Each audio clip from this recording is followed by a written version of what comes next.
Hello guys, this is Jeet and you are watching here physics my view. Last time हमने पढ़ा था electric field intensity के बारे में और गॉस थ्योरी की एप्लीकेशन ले लो, और उसके जरिए हमने सॉल्व करके निकाला था इलेक्ट्रिक फील्ड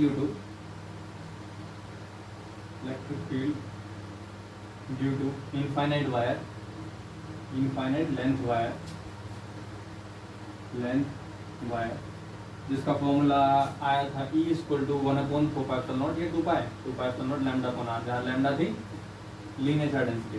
उसके बाद इसी के जरिए हमने 1D के बाद 2D सॉल्व किया था, जिसे कहते हैं surface electric field thin film due to thin film में thin charge film electric field due to infinite charge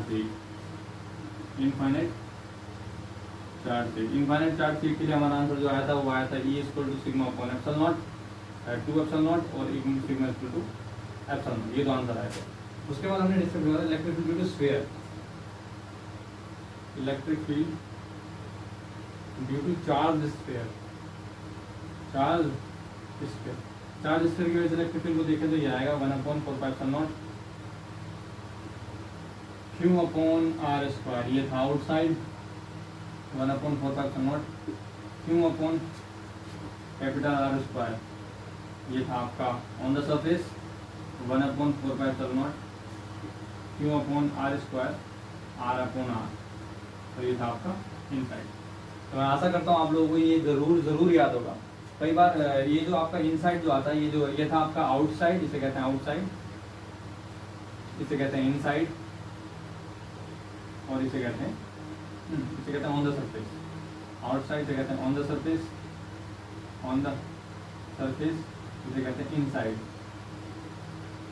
okay, तो लास्ट टाइम मैंने आपको ये बताया था कि अगर हम स्फीयर से चार्ज स्फीयर की वजह से बाहर निकालेंगे इलेक्ट्रिक फील्ड, तो वो इस बात पर डिपेंड नहीं करता कि वो कंडक्टर है नॉन कंडक्टर है। लेकिन हम ऑन द सरफेस निकालेंगे तो भी फर्क नहीं पड़ता, लेकिन हम इनसाइड जैसे जाएंगे तो इस बात से फर्क पड़ता है कि वो कंडक्टर है या नॉन कंडक्टर है। क्योंकि कंडक्टर हुआ तो फील्ड इंटेंसिटी 0 होगी, और नॉन कंडक्टर हुआ तो वैल्यू होगी 1/4πε0 Q upon R square R upon R, जहाँ स्मॉल r जो है वो वेरिएबल डिस्टेंस है जिसे हम कम ज़्यादा कर सकते हैं, कैपिटल R जो कॉन्स्टेंट है क्योंकि रेडियस है उस स्फीयर की जिसे हमने चार्ज किया। तो ये सब चीज़ें हमने कल डिस्कस करी थी, और इन चीज़ों को आपको याद करना ही है और याद होनी चाहिए। इसे ग्राफिकल रिप्रेजेंटेशन की बात चल रही थी कि इस स्फीयर का ग्राफ के द्वारा अगर हम बताना चाहें कि ये फील्ड कैसा है तो कैसे डिनोट करेंगे, तो मैं इसको ग्राफिकल रिप्रेजेंटेशन बता दे रहा हूँ, तो ध्यान से पढ़ेंगे। उसके बाद एक क्वेश्चन सोल्व करेंगे और हम सीधा पहुँच जाएंगे पोटेंशियल वाले यूनिट में, और इसे कोशिश करेंगे कि आज में कवर कर लिया जाए।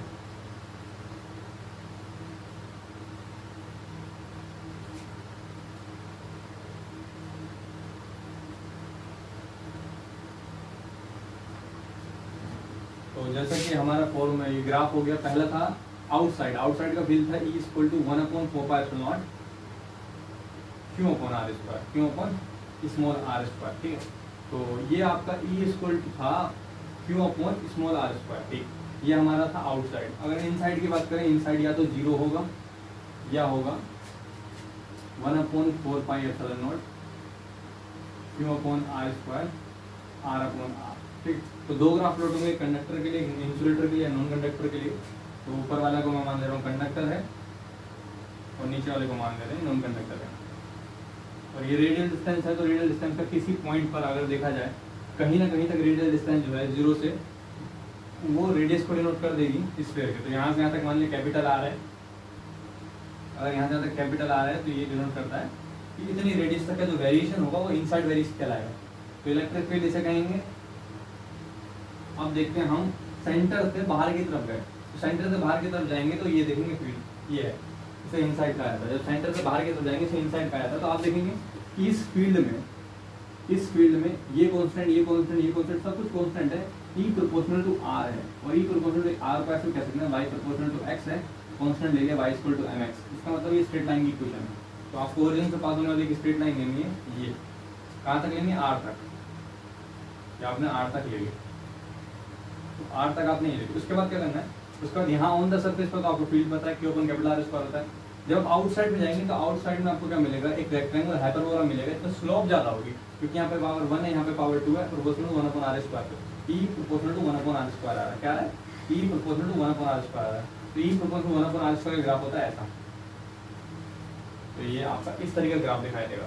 अगर हम बात करें कि कंडक्टर होता तो क्या होता, आपका कंडक्टर होता तो हम देखते 0 से 8 तक जाने पर फील्ड 0 है, 0 से 8 तक जाने पर फील्ड 0, तो यहाँ तो ग्राफ बनानी है। बात करते हैं यहाँ की, तो यहाँ पे जो ग्राफ बनेगा वो कुछ इस प्रकार का बनेगा। अगर नॉन कंडक्टर है, अगर स्फीयर नॉन कंडक्टर है तो भाई नॉन कंडक्टर तो ये अलग ग्राफ हो गया, नॉन कंडक्टर और नॉन कंडक्टर। और अगर स्फीयर कंडक्टर है, फोर कंडक्टर कंडक्टर में क्या होगा, 0 से लेकर कैपिटल आर तक फील्ड 0 है। उसके बाद क्या करना है, उसके बाद फील्ड जो है वो सेम वे में वेरी करता है जैसे कि इसके लिए। तो ये आपका यहाँ तक 0 हो गया, 0 से r तक फील्ड 0 हो गया, उसके बाद सेम वे में वेरी करता है, तो ग्राफ जाएगा सिमिलरली ऐसे ही, थोड़ा और स्लोप देते हुए ऐसे, ये हो गया ग्राफ। तो ये ग्राफिकल रिप्रेजेंटेशन है, आपको याद रखना है कि कैसे कैसे फील्ड होता है। ठीक, यहाँ तक हमने पढ़ा। उसके बाद हम चलने वाले थे इसके क्वेश्चन को डिस्कस कर लेते हैं। छोटा सा क्वेश्चन है, बाकी असाइनमेंट जब करेंगे तो और अच्छे समझ में आएगा कि मैं क्या कहना चाहता हूँ। जैसे कि मैंने आपको बताया इनफाइनाइट चार्ज सीट होगी, अगर वो थिन सीट है या इनफाइनाइट विड्थ वाली है, उसमें फील्ड इंटेंसिटी वेरी कर जाती है। तो मैं नॉर्मली अगर क्वेश्चन में नहीं दिया हो तो हम लेके चलते हैं कि वो जो है वो थिन सीट है। कैसी सीट है, वो थिन सीट है, मतलब उसकी वजह से जो फील्ड निकलेगा सिग्मा पॉइंट 2 होगा, बहुत पतली सीट है मान के चलेंगे। ठीक है, तो एक क्वेश्चन है, आपको ये बताना है कि फील्ड इंटेंसिटी कितनी होगी। तो क्वेश्चन मैं सीधा क्वेश्चन ही डिस्कस कर ले रहा हूँ, लिख नहीं रहा। क्वेश्चन में ये कहा गया है कि दो प्लेन हैं जो परपेंडिकुलरली एक दूसरे को इंटरसेक्ट करते हैं। दो प्लेन हैं जो परपेंडिकुलरली एक दूसरे को इंटरसेक्ट करते हैं। मैं क्वेश्चन देखो दिखाता हूँ। क्वेश्चन, दो प्लेन हैं जो परपेंडिकुलरली एक दूसरे को इंटरसेक्ट करते हैं। एक ही चार्ज डेंसिटी प्लस सिग्मा है, मतलब कि अगर किसी पॉइंट पर फील्ड निकालोगे तो बाहर की ओर है, दूसरे की चार्ज डेंसिटी माइनस सिग्मा है। तो ये इस प्रकार की चार्ज डेंसिटी को लेकर चलते हैं। अच्छा, चार्ज डेंसिटी या चार्ज क्यों नहीं दिखाया? चार्ज इसलिए नहीं दिखाया क्योंकि इनफाइनाइट चार्ज सीट है। अगर मैं इनफाइनाइट चार्ज दिखाऊंगा तो वो रिप्रेजेंटेशन थोड़ा टिपिकल होगा कि चार्ज के मैग्नीट्यूड का डिस्ट्रीब्यूशन कैसा है, लेकिन अगर डेंसिटी बताता हूँ मैं पर यूनिट रीजन के लिए बताता हूँ कि कितना होगा। अब बात करते हैं कि क्वेश्चन में क्या पूछा गया। क्वेश्चन पूछा गया कि इस सिस्टम की वजह से अगर इस पॉइंट पे देखें तो फील्ड कितना होगा। तो बड़ी सीधी बात है, बहुत ही इजी क्वेश्चन है। इस जो थिन सीट है, इनफाइनाइट चार्ज सीट है, इसकी वजह से इस पॉइंट पर फील्ड निकालो। पॉइंट पर फील्ड निकालोगे तो डिस्टेंस से इंडिपेंडेंट रहेगा और फील्ड की डायरेक्शन होगी बाहर की ओर। तो ये हो गया बाहर की ओर, फील्ड वैल्यू होती है सिग्मा पॉइंट 2 एप्सिलॉन नॉट। ठीक है, इस डायरेक्शन में, एक्स कैप डायरेक्शन में। ऐसे इसकी वजह निकालोगे तो ये क्या होगा, नीचे की तरफ आएगा, क्योंकि नेगेटिव है तो नेगेटिव नीचे की तरफ आएगा। तो ये हो गया इस तरीके से, इसे कहते हैं sigma point 2 epsilon naught Y cap. Negative Y cap है ना, नीचे की तरफ, ऊपर वाई होता है, नीचे नेगेटिव वाई होता है। अब बात करते हैं, अगर हमें निकालना हो कि रिजल्टेंट आएगा, resultant electric field, resultant electric field निकालने का तरीका क्या होता है, परपेंडिकुलर अगर दो इलेक्ट्रिक फील्ड्स हो तो उनका रिजल्टेंट निकालने के लिए पाइथागोरस थ्योरम वाला फॉर्मूला लगा देते हैं। मैग्नीट्यूड में कह रहा हूँ मैं, अगर आप वेक्टर में कहें तो फिर तो दिक्कत रहेगी। Even square plus C square करेंगे तो आपका आंसर आ जाएगा E equal to under root, ये कितना है, sigma point 2 epsilon not, sigma point 2 epsilon naught का होल स्क्वायर प्लस ये कितना है, सिग्मा पॉइंट 2 एप्सिलॉन नॉट नीचे की ओर, सिग्मा पॉइंट 2 एप्सिलॉन नॉट का होल स्क्वायर।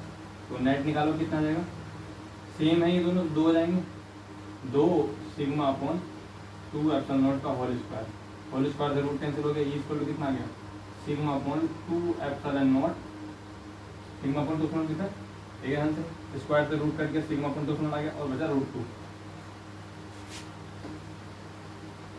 ध्यान से देखेंगे, E equal to under root 2 bracket में सिग्मा पॉइंट 2 एप्सिलॉन नॉट का होल स्क्वायर, तो बचेगा ई इक्वल टू स्क्वायर से रूट करके सिग्मा पॉइंट 2 एप्सिलॉन नॉट और अंदर बचेगा रूट 2। ये उनकी फील्ड वेक्टर है।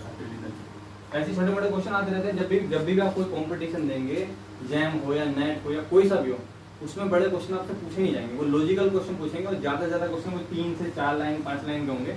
जहाँ पे कंसेप्ट पढ़ा हो तो आप कोशिश करेंगे लगभग सारे कंसेप्ट आप पढ़ लें, लगभग सभी सोर्सेज के बारे में आपको पता हो कि फील्ड इंटेंसिटी कितनी होगी। एक क्वेश्चन और डिस्कस कर ले रहा हूँ मैं यहाँ पर कि फ्लक्स कितना पास होगा, फ्लक्स वाला क्वेश्चन। तो पूछा गया क्वेश्चन में ये कर्व्ड सरफेस है, ऐसा हेमिस्फीयर रखा गया। क्वेश्चन नंबर 2 डिस्कस करते हैं। क्वेश्चन नंबर 2 असाइनमेंट अलग है, क्वेश्चन नंबर 2 जस्ट एग्जांपल समझाने के लिए कि फॉर्मूले कैसे यूज करते हैं। क्वेश्चन नंबर 2, क्वेश्चन नंबर, ये फील्ड दे रखा है इलेक्ट्रिक फील्ड, यूनिफॉर्मली ऊपर की तरफ।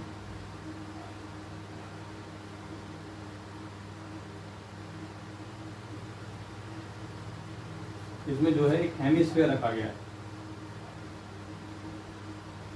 इस तरीके से। इलेक्ट्रिक फील्ड की इंटेंसिटी ये है, इसका रेडियस जो है आर।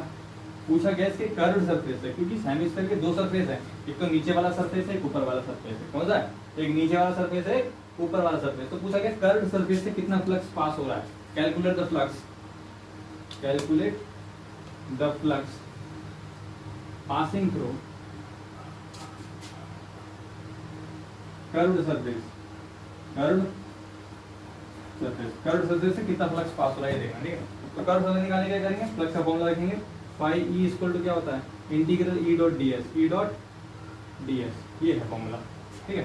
डी एस का फॉर्मूला आपको कर्व सरफेस में। तो कर्व सरफेस में अगर यूनिट वेक्टर निकालोगे तो रेडियल डायरेक्शन निकलेगा। मान लो आप यहाँ देख रहे हो तो भाई साहब ये डायरेक्शन होगी ऐसे, रेडियल डायरेक्शन होगा हमेशा, लेकिन होगी आर क्या। तो जब रेडियल डायरेक्शन में हो गया इसका मतलब आपको फील्ड जो आपका एरिया एलिमेंट है वो लेना है आर कैप के साथ, तो वो भी स्फेरिकल पोलर कोऑर्डिनेट सिस्टम में। तो स्फेरिकल पोलर कोऑर्डिनेट सिस्टम में आपको बताऊं जी लेंथ एलिमेंट क्या है। तो बताइए फिर स्फेरिकल पोलर कोऑर्डिनेट सिस्टम में लेंथ एलिमेंट क्या होता है। डीएल बराबर D R R cap plus R D theta cap plus R 100 D phi cap. तो यहाँ लिखेंगे लेंथ एलिमेंट कितना है, डी एल बराबर D R R cap plus R D theta cap plus R sine theta D phi cap. भैया length element नहीं पता तो फिर तो खत्म है मामला। इसलिए मैंने पहले कहा था जो सीरीज है आगे तक जुड़ी पड़ी है, एक एक कड़ी को लेकर आगे तक चलना पड़ेगा, तब जाके एंड में आप बुक कंप्लीट मान सकते हैं। अदरवाइज पीछे का भूलते रहे आगे चलते रहे तो कोई फायदा नहीं, ठीक है। आपको निकालना ये डायरेक्शन निकालने से कैंसिल कर दो, इसकी और इससे मल्टीप्लाई करो, इसकी मल्टीप्लाई करोगे आर स्क्वायर साइन थीटा और D theta D phi, correct. तो यहाँ आ गया वेक्टर ई और डॉट डी एस का मान कितना था देखो ध्यान से, एक बार फिर देख लेते हैं। इसकी मल्टीप्लाई इससे करी, इसकी मल्टीप्लाई इससे करी, कितना है are square sine theta d theta D phi थी, r square sine theta d theta D phi, correct. अब देखो अगर 2D इंटीग्रेशन है, 2D इंटीग्रेशन है वो भी डेफिनेट है, तो हमें लिमिट लेके चलेंगे। ई तो कांस्टेंट है, बाहर निकालो, कांस्टेंट फील्ड है ना ये, तो बाहर निकालने दो इंटीग्रेशन ऐसा सिंबल लगा दिए, वरना R square sine theta D phi. कहते मैं आर भी कांस्टेंट है, बाहर ले लेना चाहिए था, ले लेंगे आप, बाहर ले लेंगे। लिमिट बताएंगे सर, लिमिट कितना होगा, थीटा की लिमिट क्या है। थीटा क्या होता है, थीटा एंगल होता है इस तरीके से जो लिया जाता है, पर हेमिस्फीयर को बनाने के लिए मैंने आपको शुरू में बताया था एंगल लेना पड़ेगा, साफ दिख रहा है 0 से लेकर π/2 तक। तो 0 से लेकर π/2 तक होगी ये थीटा की लिमिट 0 से π/2। लेकिन पूरा स्फीयर जनरेट करने के लिए आपको एजीमुथल एंगल जो ऐसा वाला एंगल है उसको 2π लेना पड़ेगा, क्योंकि 0 से लेकर 2π तक। इसको आगे सोल्व करते हैं, तो आगे सोल्व करेंगे कितना आएगा, फाई ई बराबर कैपिटल ई और आर स्क्वायर बाहर आ गया, साइन थीटा ये हो गया इंटीग्रेशन 0 से pi sine π/2 sine theta d theta integration 0 से 2π और ये हो गया डी फाई, ठीक। तो बताएंगे जरा फाई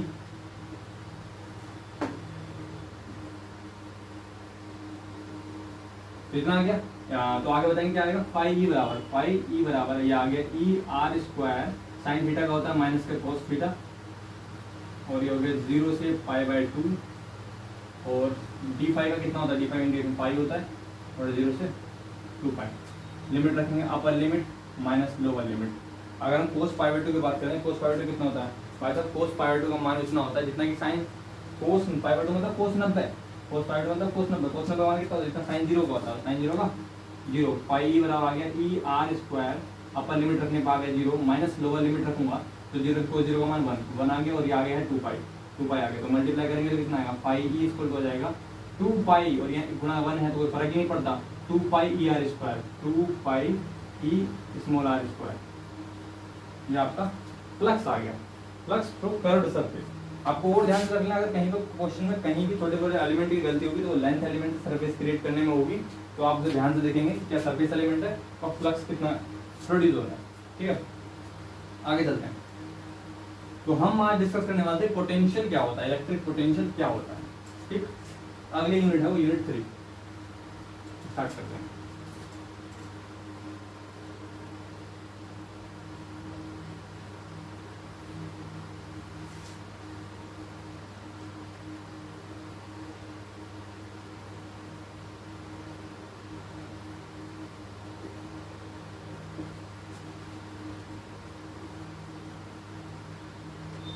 खराब हो गया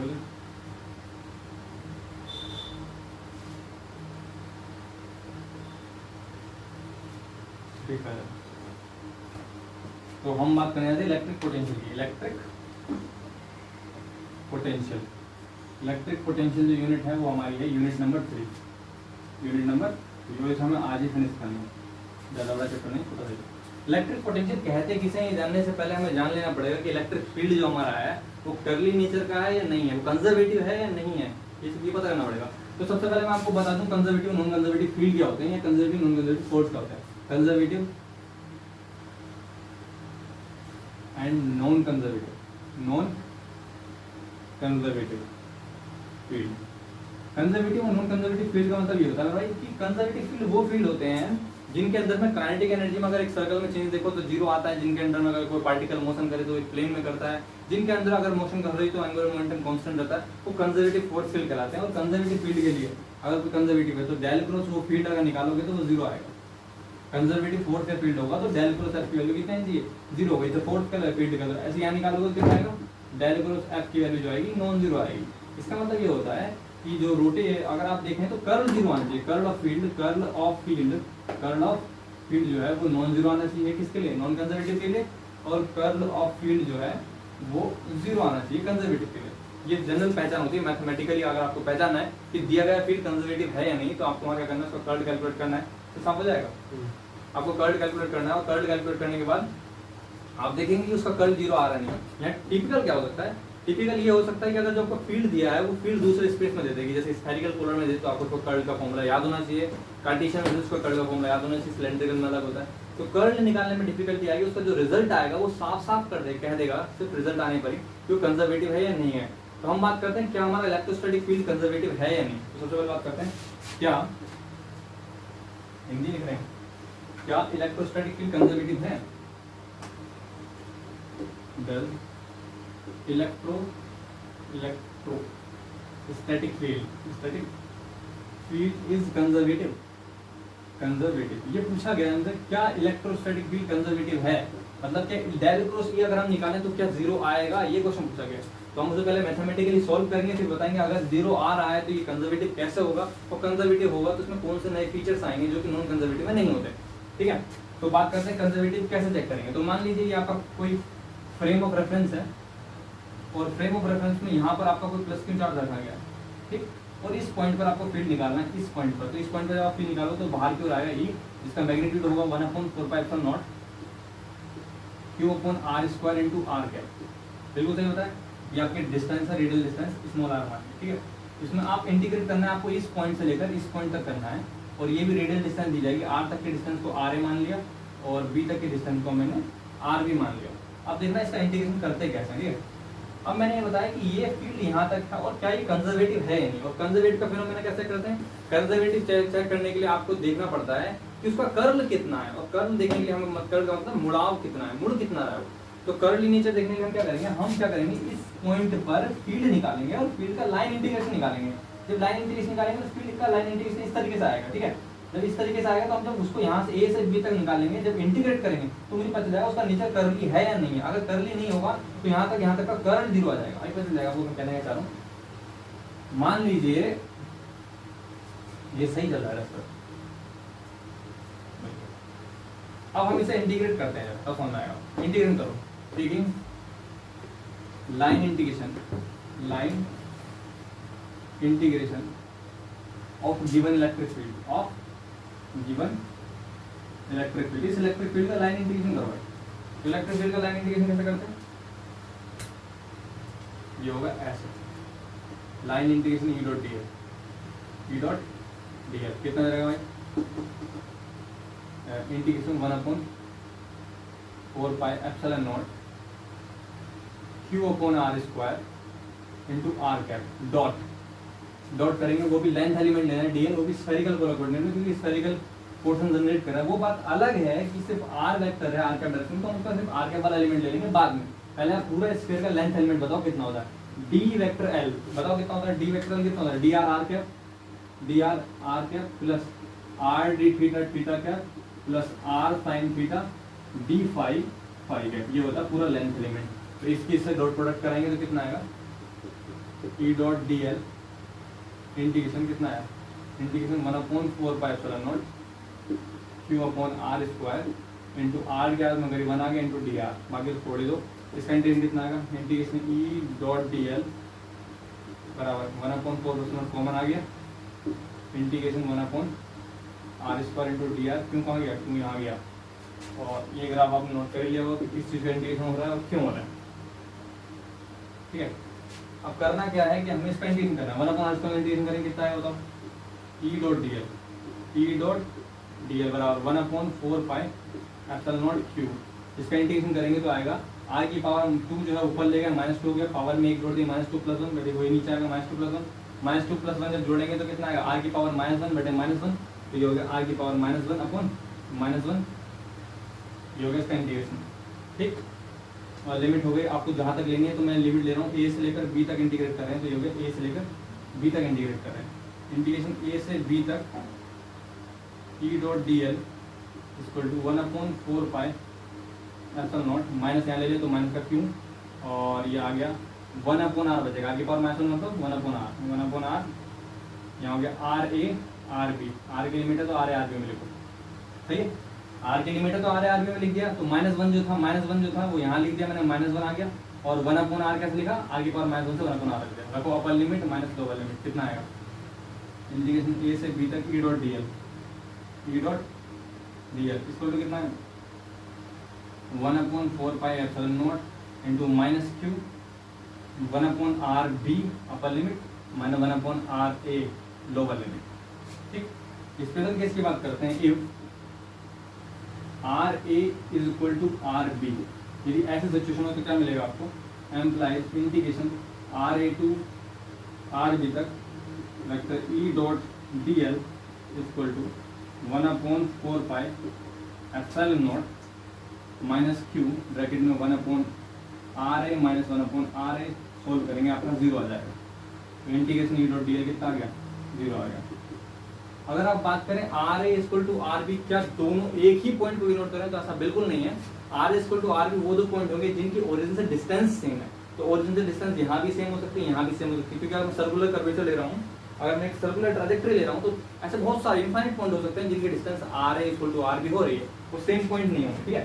तो ये 0 फील्ड आ गया। अब लगाएंगे applying Stokes theorem, applying Stokes theorem, Stokes theorem लगाएंगे तो लाइन इंटीग्रेशन का सरफेस में करने के क्या करेंगे, जाके डेल क्रॉस ई कर्व निकालेंगे, del cross E dot D S, ये हो गया 0 implies del cross E equal to 0, तो ये आपका इलेक्ट्रोस्टैटिक फील्ड का कर्ल 0 आ गया। जब इलेक्ट्रोस्टैटिक फील्ड का कर्ल 0 आ गया तो ये क्वेश्चन चीख कर कह रही है ये फील्ड क्या है, कंजर्वेटिव है, तो यहाँ से करंट होती है कंजर्वेटिव फील्ड की, तो आपको पता होना चाहिए इलेक्ट्रोस्टैटिक फील्ड है, कंजर्वेटिव फील्ड होता है। Electrostatic field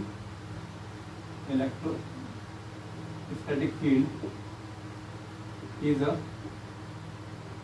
conservative field, electrostatic field एक कंजर्वेटिव फील्ड होता है, और यहाँ से सबसे शानदार रिजल्ट ये आता है, अगर ये कंजर्वेटिव फील्ड है तभी हम डिसाइड कर पाएंगे इसका पोटेंशियल जो है वो वेक्टर पोटेंशियल होगा, स्केलर पोटेंशियल होगा, क्योंकि ये कंजर्वेटिव फील्ड है तो इसका पोटेंशियल स्केलर पोटेंशियल होगा, क्योंकि जितने भी फील्ड होंगे उनके कंजर्वेशन पर डिपेंड करता है कि उसका पोटेंशियल, उसके द्वारा प्रोविजन वाला पोटेंशियल कैसा होगा। तो हमने अभी आपका रिजल्ट निकाला कि इलेक्ट्रोस्टैटिक फील्ड कैसा है, इलेक्ट्रोस्टैटिक फील्ड कंजर्वेटिव फील्ड है तो इसका पोटेंशियल होगा स्केलर पोटेंशियल। तो ऊपर लिख देता हूँ मैं यहाँ पे point,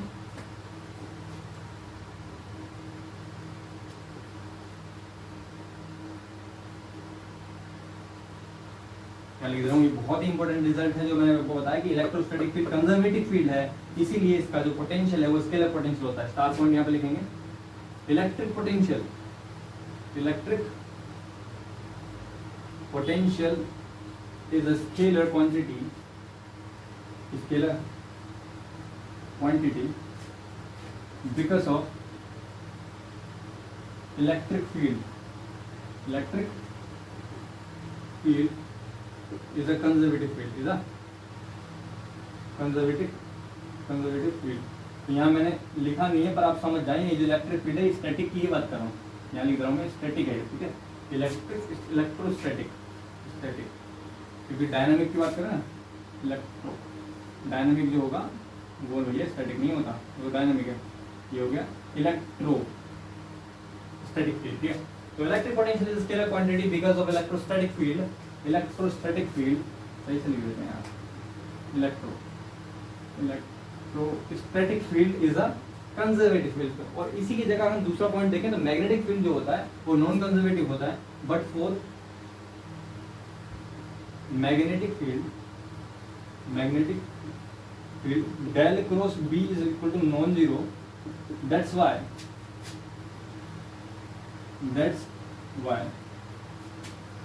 its potential is vector potential। वो कंजर्वेटिव नहीं होता इसलिए उसका पोटेंशियल होता है वेक्टर पोटेंशियल होता है, ठीक है। तो इलेक्ट्रोस्टैटिक फील्ड कंजर्वेटिव होता है इसलिए उसका पोटेंशियल होता है स्केलर पोटेंशियल। तो ये हमने पढ़ लिया स्केलर पोटेंशियल। अब हम पढ़ेंगे स्केलर पोटेंशियल होता क्या है और कैसे कैलकुलेट करते हैं, किसी पॉइंट चार्ज की वजह से, किसी वायर की वजह से, किसी थिन फिल्म की वजह से। जैसे फील्ड के लिए डेफिनेशन थी वैसे पोटेंशियल के लिए डेफिनेशंस हैं, और आप बहुत ध्यान से बने रहेंगे। लगभग आधे घंटे में चैप्टर यूनिटी कंप्लीट हो जाएगी। तो हम बात करते हैं इलेक्ट्रिक पोटेंशियल की। तो ये आपने समझ में आ गया किसके लिए होता है। अब हम बात करते हैं इलेक्ट्रिक पोटेंशियल की। Okay, electric potential. तो इलेक्ट्रिक पोटेंशियल मेरे भाई V से डिनोट करते हैं, स्केलर क्वांटिटी है, बार बार बताना नहीं पड़ेगा क्योंकि कंजर्वेटिव फोर्स के लिए प्रोड्यूस होता है। तो इलेक्ट्रिक पोटेंशियल हो गया। बात करते हैं वर्क डन कैसे निकालते हैं। अगर आपको वर्क डन निकालना पड़े कभी इलेक्ट्रोस्टैटिक्स में तो वर्क डन कैसे निकालते हैं। मान लीजिए एक फील्ड है, ये फील्ड है, इधर की तरफ है एक फील्ड है, और यहाँ पर फील्ड इस तरफ से अप्लाई हो रहा है, और यहाँ पर कोई पॉजिटिव यूनिट चार्ज रखा है डी क्यू, ठीक है, ये क्यू चार्ज रखा हुआ है। तो इस यूनिट चार्ज को हमने कहा भाई तुम इधर की तरफ आओ। तो यूनिट चार्ज को जब इधर की तरफ लाने की कोशिश करे तो किधर लग रहा था, तो उसका फोर्स लग रहा था F इक्वल टू क्यू, या F equal to Q force लगेगा। तो वो फोर्स क्या करेगा, वो फोर्स से उधर की तरफ धकेलने की कोशिश करेगा, ठीक है। जब उधर की तरफ धकेलने की कोशिश करेगा और हम अपोजिट डायरेक्शन में ले जाएंगे तो हमें वर्क करना पड़ेगा। वो वर्क कितना होगा अगर हम R डिस्प्लेस करें, वो वर्क कितना होगा अगर हम R डिस्प्लेस करें। तो कैलकुलेट करता हूँ वर्क कैसे निकाला जाएगा। तो सबसे पहले मान लीजिए फील्ड लाइन है, इलेक्ट्रोस्टैटिक फील्ड लाइन, उसके ऊपर कोई चार्ज यूनिट चार्ज रखा होगा, वो सब उसके अगेंस्ट ले जा रहे हैं। जब अगेंस्ट ले जाएंगे डिस्प्लेसमेंट तो एंगल वैसे ही 180 डिग्री हो गया। तो आपको वर्क का फॉर्मूला क्या होता है, वर्क डन dW होता है फोर्स इनटू डिस्प्लेसमेंट, ठीक है। फोर्स मैंने आपको बता दिया, फील्ड फोर्स अप्लाई करता है QE, कितना अप्लाई करता है QE, तो यहाँ रखेंगे QE। dW इक्वल टू होता है Q vector E dot dx, vector हटाओ नेगेटिव लगाओ क्योंकि अपोजिट डायरेक्शन में, ठीक है। तो ये आ गया dW इक्वल टू माइनस की QE आ गई, तो दोबारा लिख देते हैं QE डॉट dx। इंटीग्रेशन करेंगे तो W कितना आएगा, W इक्वल टू आ जाएगा माइनस के इंटीग्रेशन QE डॉट dx। ये वर्क डन होगा, ठीक है। अगर ये आगे तो वर्क डन इलेक्ट्रोस्टैटिक्स के फील्ड के अगेंस्ट से फील्ड के अराउंड वर्क डन कैसे निकाल जाते हैं। अगर इसी वर्क डन को मैं यूनिट चार्ज के लिए निकालूं तो कितना होगा, इसी वर्क डन को मैं यूनिट चार्ज के लिए निकालूं तो कितना होगा, देखेंगे। वर्क डन इसे क्वेश्चन बस कर लो। Now work done for unit charge, बताओ कितना होगा। तो ये आगे W और इक्वल टू कितना था, माइनस का QE और dx था। तो यहाँ पे Q को आप नीचे ले आओ, यूनिट चार्ज के लिए होगा W upon Q equal to minus का इंटीग्रल E इंटू dx। तो यूनिट चार्ज के लिए जो वर्क डन करा जाता है इसे ही हम पोटेंशियल कहते हैं। क्या कहते हैं, इसे ही हम पोटेंशियल कहते हैं। शर्त है, शर्त ये है कि अगर वर्क डन पोटेंशियल तो कहलाएगा, पर आपको इनफाइनाइट से किसी पर्टिकुलर पॉइंट पर लाना पड़ेगा। द वर्क डन, ये तो वर्क डन है, अभी नॉर्मली इसे वर्क डन कहेंगे, work done per unit charge, कहेंगे work done per unit charge, work done per unit charge निकाला है हमने। ये आगे W अपॉन Q की वैल्यू इतनी होगी, ठीक है। अब बात करते हैं what is the definition of potential. Definition potential की क्या है, तो पोटेंशियल अपने कहते हैं to carry a charge from infinity to a particular point in the field is called electric potential at that point. तो to carry a charge, definition क्या है, to carry a charge, to carry a charge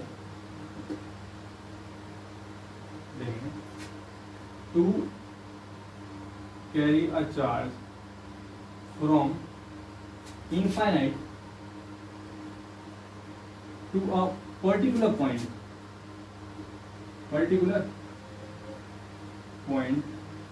is called potential, electric potential at that point। तो अगर आप charge को carry कर रहे हैं इनफाइनाइट से किसी पर्टिकुलर पॉइंट तक यूनिट चार्ज को, to carry unit charge to carry a unit charge from infinite to a particular point is called the potential at that point. तो इन्फिनिटी तक इंटीग्रेशन करेंगे तो कितना है इसका, माइनस का इनफाइनाइट से स्मॉल r डिस्टेंस तक ले जाते हैं e डॉट dx, तब ये कहलाएगा आपका पोटेंशियल कहलाएगा। क्या कहलाएगा, पोटेंशियल। तो इलेक्ट्रिक पोटेंशियल की डेफिनेशन हो गई, क्या हो गई, इलेक्ट्रिक पोटेंशियल डेफिनेशन। डेफिनेशन आपको बिल्कुल याद नहीं चाहिए क्योंकि आगे की चीज पर डिपेंड करती है। जैसे मैंने आपको गॉस थ्योरम में बताया, what was the Gauss theorem, Gauss theorem was the total electric flux passing through the closed surface is equal to 1 upon epsilon naught come to the consistent charge. Total electric flux passing through the closed surface is equal to 1 upon epsilon naught time of its consistent charge.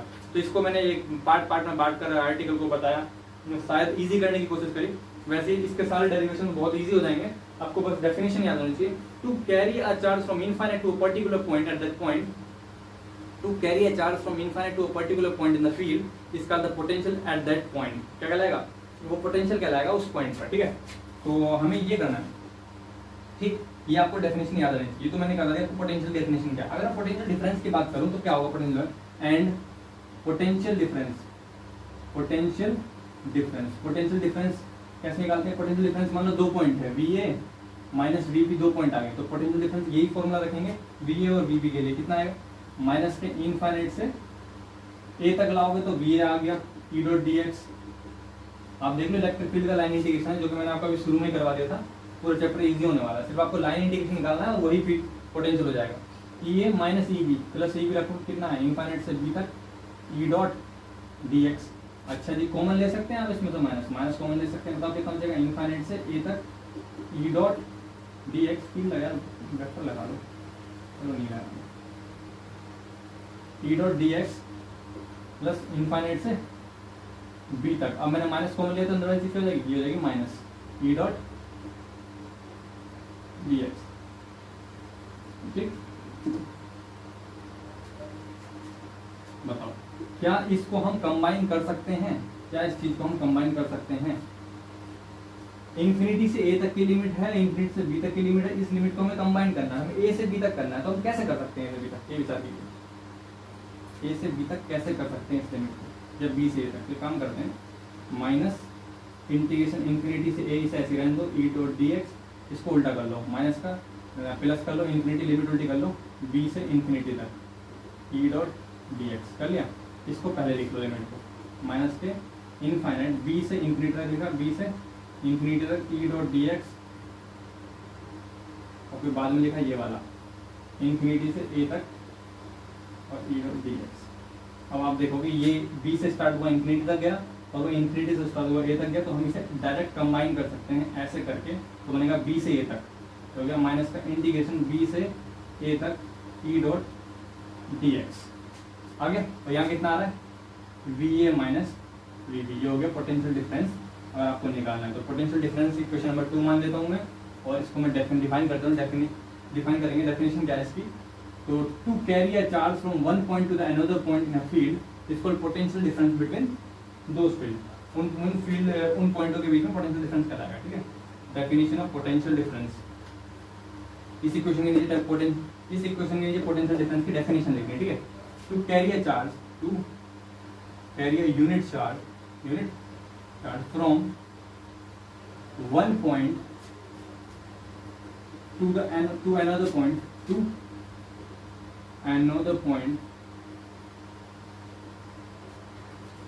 in electric field is called potential difference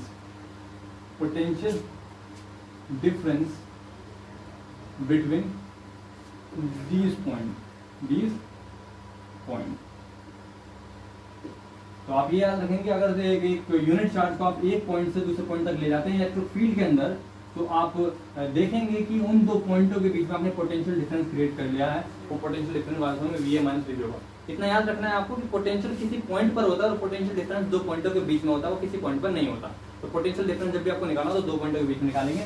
और definition होगी to carry a charge from infinite to a particular point is called potential, and to carry a charge from one point to the another point is called potential difference between them, ठीक। अब बात करते हैं इसका fundamental gradient theorem लगाएंगे यहाँ पे। Now from equation number 2, now from equation number 2, बताओ क्या थी इक्वेशन नंबर 2, वो थी VA minus VB equal to minus के इंटीग्रेशन वी टू ए मान लिया इसे ई डॉट डी एक्स, ठीक है। अब बात करना bye fundamental gradient theorem. Now applying fundamental gradient theorem. Gradient theorem, fundamental gradient theorem क्या कहती है, इसको लिख लो ग्रेड के रूप में, बी से ए तक grade of v equal to minus का इंटीग्रेशन b से a तक। अब मुझे फील्ड को वेक्टर फॉर्म में लिखना पड़ेगा, वेक्टर e डॉट dx। तो इसमें देखेंगे लिमिट से लिमिट कैंसिल होगा, तो d डॉट dx भी कैंसिल हो गया, ऐसा लिखना पड़ेगा। अगर गेट लगा दी तो वेक्टर बन गया ना, तो dx लगाओ, तो ये बन गया ऐसे माइनस का इंटीग्रेशन b से a तक, ये बन गया वेक्टर e डॉट dx। इसे कहते हैं फंडामेंटल ग्रेडियंट थ्योरम। अगर आपको 2 पॉइंट ऐसे दे रखें तो उसको डायरेक्ट ग्रेड की टर्म में लिख सकते हैं। मैं लिख रहा हूँ क्या है फंडामेंटल ग्रेडियंट थ्योरम, और क्लियर हो जाएगा। यहाँ लिख रहा हूँ मैं दूसरा मार्कर, ये होता है fundamental gradient theorem. Fundamental gradient theorem, fundamental gradient theorem में ज़्यादा कुछ नहीं है। अगर आपको कभी ऐसा मिल जाता है ए से बी तक, जैसे कि यहाँ इंटीग्रेशन दे रखा है, वी ए माइनस बी भी दिखता है, 2 पॉइंट दिखते हैं ऐसे, जिन्हें कहते हैं F A minus F B मान लो, ठीक है। ये हो गया F A minus F B दे रखा है, ठीक। तो इसको हम कैसे लिख सकते हैं, इसको हम लिख सकते हैं लिमिट ए टू बी तक, ऐसे इस तरीके से, बी से लिख लो, ए से बी तक लिख लो, और फिर आपको लिखना है ग्रेड ऑफ फंक्शन। तो पोटेंशियल का फंक्शन दे रखा था, ग्रेड ऑफ फंक्शन लिखना, grade of function dot DX, ठीक। लिमिट यहाँ पे ए से बी तक दे रखा, तो आप यहाँ ए से बी तक ले रखें, यहाँ ए से बी तक दे रखा है ना, ए से बी तक, तो आप यहाँ ए से बी तक ले सकते हैं, कोई दिक्कत नहीं। लिमिट कैसे सुनिए, आपको ध्यान के देखना, अगर 2 फंक्शन डिफरेंस के 2 में रखे हुए हैं तो उस स्केलर फंक्शन को वेक्टर फंक्शन में कन्वर्ट कर सकते हैं फंडामेंटल ग्रेडियंट थ्योरम के द्वारा, ठीक है। तो ये माइनस का जो आपको माइनस का लिमिट का दिखेगा वो माइनस की वजह से दिखेगा। अगर हम फील्ड के अगेंस्ट कोई वर्क कर रहे हो तो वहाँ नेगेटिव साइन लेना पड़ेगा, उस नेगेटिव साइन की वजह से लिमिट जो है वो ऊपर नीचे हो सकती है, उसमें कोई बहुत बड़ी बात नहीं है। तो लिमिट से लिमिट कैंसिल हो गया और डेरिवेटिव से डेरिवेटिव कैंसिल हो गया, तो ये लिमिट से ये डेरिवेटिव कैंसिल हो गया, इंटीग्रेशन कैंसिल हो गया, एम्प्लाइज कितना बचा, ये बचा grade of v equal to minus के e। तो आपने ये फॉर्मूला अक्सर पढ़ा होगा, ये आता है implies e equal to minus का ग्रेड v, माइनस का ग्रेड v। तो ये फेमस फॉर्मूला आपको अक्सर देखने को मिलेगा, e equal to minus grade v, ठीक। क्या आपको कोई दे देगा पोटेंशियल दे देगा किसी पॉइंट पर, किसी पॉइंट पर अगर पोटेंशियल इतना है तो बताइए कि वहाँ पर आपका इलेक्ट्रिक फील्ड क्या होगा। तो आपको क्या करना है, जनरली ग्रेडियंट कैलकुलेट करना है। अगर आपको ग्रेडियंट कैलकुलेट कर सकते हो तो आपका फील्ड आ जाएगा। हम आपको कार्टेशियन में फॉर्मूला दिखाता हूँ, इस फॉर्मूला की कार्टेशियन फॉर्म क्या है, तो आपको लगेगा हाँ ये सुनी हुई है कार्टेशियन फॉर्म ग्रेडियंट की। तो ये फॉर्मूला आपको याद रखना है, E equal to minus grade V. और अब तक हमने पढ़ लिया पोटेंशियल क्या होता है, पोटेंशियल डिफरेंस क्या होता है। तो आपको मैं बताता हूँ कार्टेशियन फॉर्मूला क्या होता है। कार्टेशियन में फॉर्मूला होता है, तो अभी हमने पढ़ा था, क्या पढ़ा था, हमने पढ़ा था electric field equal to gradient of V, मतलब E equal to minus grade V, E equal to minus grade V. Electric field equal to minus gradient of V, तो E equal to minus grade V. तो star करके लिखेंगे यहाँ पे electric field E equal to minus के grad V, ठीक है, minus grade V. तो यहाँ पर कार्टेशियन स्पेस का ग्रेडियंट लगा रहा हूँ, बहुत ही सिंपल है। कैसा होता है ग्रेडियंट, सिंपली होता है del over del x, i cap plus del over del y, j cap plus del over del z, t cap v को अंदर ले आओ, कितना जाएगा, ई इक्वल टू माइनस के del V over del x, i cap plus del V over del y, j cap plus del V over del z, ठीक है। इसका मतलब फील्ड क्या है, इलेक्ट्रिक फील्ड क्या है, इलेक्ट्रिक फील्ड है पोटेंशियल के 3 डायमेंशन में इंडिपेंडेंट वेरिएशन के वेक्टर कॉम्बिनेशन का। कुल मिला के ये पोटेंशियल होता है। अगर 1 डायमेंशन आपको फील्ड निकालना है, अगर फील्ड 1 डायमेंशन में है तो उसका रिलेशन ये होगा, इफ इलेक्ट्रिक फील्ड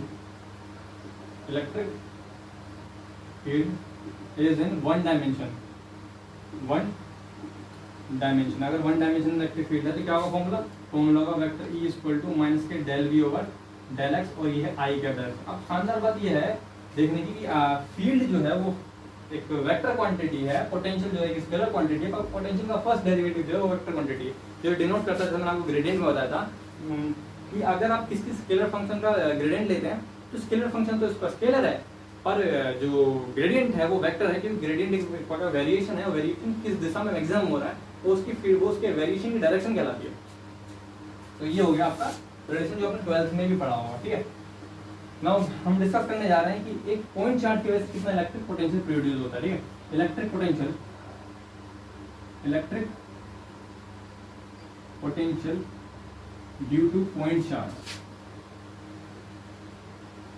ऐसे ही काम करते हैं, इसे लास्ट में डिस्कस करेंगे। एक चीज जिससे रिलेटेड है मैं उसे वहीं बता देता हूँ। अभी मैंने आपको बताया एक फॉर्मूला हमारे पास आ गया, implies E equal to minus grade V, minus grade V. ठीक है, इसे थोड़ा याद रखेंगे। वैसे मैं लाप्लास इक्वेशन और पॉइजन इक्वेशन निकाल दूं हाथों हाथ ही तो ज्यादा फायदेमंद रहेगा ना, लाप्लास इक्वेशन और पॉइजन इक्वेशन। तो आप मुझे बताएंगे कि गॉसेस लॉ की डिफरेंशियल फॉर्म क्या होती है। We know that differential form of Gauss's theorem, differential form of Gauss's law, Gauss's law की डिफरेंशियल फॉर्म क्या होती है, del dot E equal to rho upon epsilon naught. Now putting the value of E, now putting the value of E, field की value रखेंगे, putting तो करो कितना आएगा, E की वैल्यू कितनी है, E की वैल्यू कितनी, E की वैल्यू है माइनस का ग्रेड V, यहाँ पर रखो डेल E की वैल्यू है माइनस का ग्रेड V, रख दे रो अपॉन एप्सिलॉन नॉट कितना है minus del square V equal to rho upon epsilon naught. तो यहाँ आपको साफ देखने को मिलना है gradient of divergence of gradient, क्या पढ़ते हैं इसे, डाइवर्जेंस ऑफ ग्रेडियंट को लाप्लास कहते हैं, डाइवर्जेंस ऑफ ग्रेडियंट को लाप्लास कहते हैं। What is Laplace, Laplace is actually divergence of gradient is called Laplace. तो माइनस को लाइन कितना होगा, implies del square v equal to minus के रो अपॉन एप्सिलॉन नॉट। इस इक्वेशन कहते हैं Poisson equation. This equation is called this equation is called ये जो इक्वेशन है implies del square v equal to minus के रो अपॉन एप्सिलॉन जो equation इसे कहते हैं Poisson equation. This equation is called Poisson equation. ये सब आपने बीएससी में पढ़ा होगा, इसलिए इस पे हमें इसके रिजल्ट को देखना है कहाँ से आया है। कुछ जब कोचिंग करते हैं या कुछ डेरिवेशन को समझते हैं तो हमें कुछ रिजल्ट समझने होते हैं, बाकी पूरा डेरिवेशन हमेशा दिमाग में लेके नहीं घूमना होता। उसके जो इंपॉर्टेंट रिजल्ट हैं जैसे कि पॉइजन इक्वेशन क्या है वो हमें पता होनी चाहिए थी। ठीक है, लाप्लास इक्वेशन की बात करते हैं ना, अगर किसी ऐसे रीजन की बात कर रहे हैं जहां पर वॉल्यूम चार्ज डेंसिटी जीरो है, ठीक है, rho equal to zero somewhere, अगर कहीं पर रो की वैल्यू जीरो है तो यहाँ रखो कितना आएगा, del square V equal to zero आ गई। इस इक्वेशन कहते हैं Laplace equation. This equation is called Laplace equation, called Laplace equation। तो ये लाप्लास इक्वेशन कहलाता है। और सबसे शानदार बात ये है लाप्लास इक्वेशन के हेल्प से आप बहुत बड़ी बाउंड्रीज को सॉल्व कर सकते हैं, बाउंड्री वैल्यू क्वेश्चंस को। जैसे कि अगर आपका पोटेंशियल निकालना है सिलेंड्रिकल सरफेस की वजह से या प्लेन वाइज सरफेस की वजह से, तो वहाँ पर लाप्लास थ्योरम बहुत ही कारगर साबित हो रही है, लाप्लास इक्वेशन बहुत ज़्यादा कारगर साबित होती है। आप देखेंगे अगर आप इसे सॉल्व करेंगे तो इसका प्रीव्यू कैसे बनेगा, मैं आपको थोड़ा सॉल्व करके दिखाता हूँ। मान लीजिए आप कहीं पर लगा रहे हैं लाप्लास इक्वेशन, तो क्या देखने को मिलेगा, मतलब मान लो आप वन डायमेंशन कार्टेशियन स्पेस में लाप्लास इक्वेशन यूज कर रहे हैं, किसमें, अगर मान लो आप वन डायमेंशन कार्टेशियन स्पेस में लाप्लास इक्वेशन यूज कर रहे हैं तो आपको देखने को क्या मिलेगा, लगाओ del two V over del X two equal to ये जीरो, ये देखने को मिलेगा। Integrating both side, integrating both side कितना होगा बताओ, del V over del X equal to, एक बार इंटीग्रेशन जीरो का कांस्टेंट आएगा एम, एक बार और इंटीग्रेशन करेंगे, अगेन इंटीग्रेटिंग बोथ साइड्स, अगर दोबारा इंटीग्रेशन करेंगे कितना आएगा, ये आएगा v equal to mx plus c।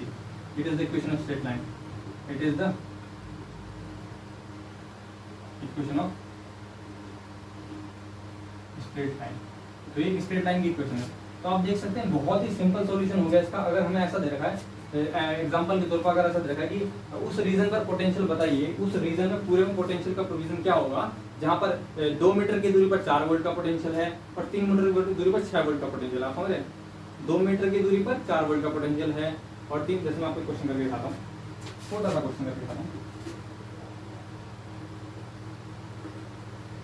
अपनी तरफ का बना के। अब मैं आपको छोटा सा क्वेश्चन बता रहा हूँ किस टाइप का क्वेश्चन बन सकता है। तो क्वेश्चन ये मैं अपनी तरफ बना रहा हूँ, ये लीनियर डिस्ट्रीब्यूशन है, ठीक है, ये मान लो प्लेनर डिस्ट्रीब्यूशन है पोटेंशियल का। यहाँ पे दे रखा किसी पॉइंट पर पोटेंशियल फंक्शन नहीं बता रखा, बोला किसी पॉइंट पर अगर आप पोटेंशियल निकालते हो तो x बराबर 4 पर पोटेंशियल 6 वोल्ट है, ठीक है, और x बराबर आपका 8 पर पोटेंशियल 10 वोल्ट है, ऐसे दे रखा है। तो बोल रहा है कि बताओ x बराबर कितने पर पोटेंशियल कितना होगा, इस तरीके से पूछ रहा है। x बराबर कितने पर पोटेंशियल कितना होगा। तो मान लीजिए पूछ रहा है x बराबर 20 पर कितना होगा, x बराबर ये 8 है, मान लो कि पूछ लिया कि x बराबर 9 पर मान ले, पूछ लिया x बराबर 11 पर मान लो, यहाँ पूछा x बराबर 11 पर पोटेंशियल कितना है, ये पूछ रहा है। ठीक है, कैसे कैलकुलेट करेंगे। तो आप देखेंगे 4 रखने पर 6 वोल्ट आ रहा है, तो आप लाप्लास इक्वेशन बनेगा, तो आपका लाप्लास इक्वेशन ये याद रखनी है, क्योंकि ये लाप्लास की ओरिजिनल इक्वेशन है, del square v equal to 0, क्योंकि यहाँ पर कार्टेशियन में लग रही है। जब कोई क्वेश्चन कॉम्प्लेक्स बनेगा तो स्फेरिकल में लग सकती है, सिलेंड्रिकल में भी लग सकती है।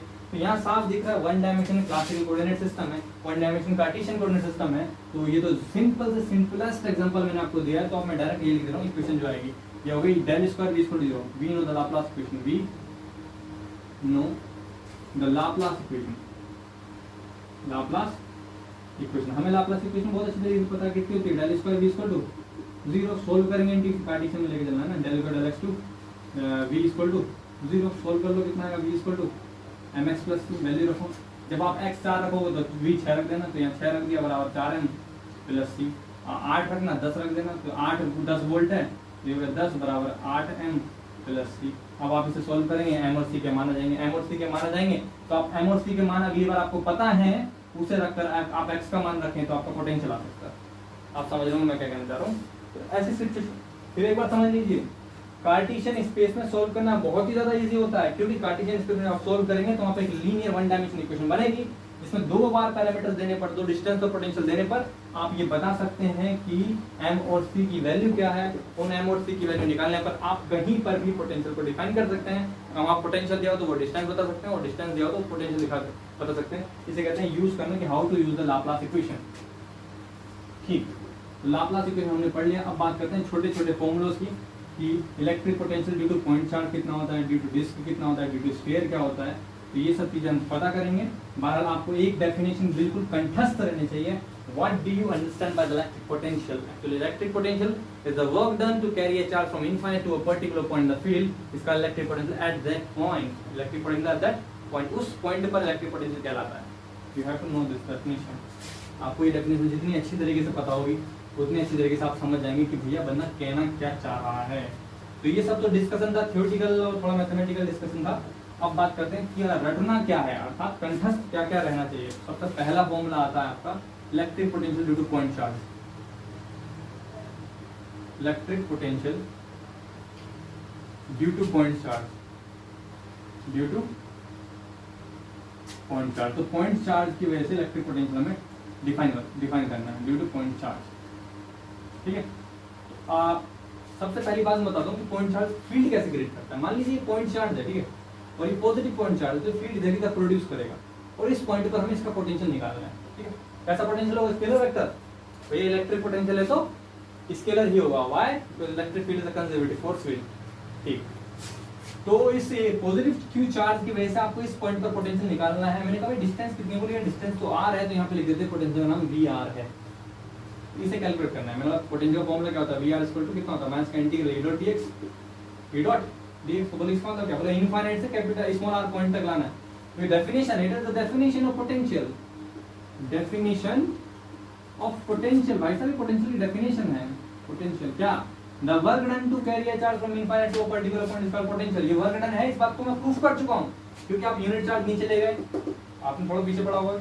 The work done to carry a charge from infinite to a particular point is called potential. It is the definition of potential. Definition of potential. चलते हैं, इलेक्ट्रिक फील्ड होता है पॉइंट चार्ज की वजह से कितना होता है, E इक्वल टू माइनस के integration infinity to r 1/4 pi epsilon naught q upon r square into r cap.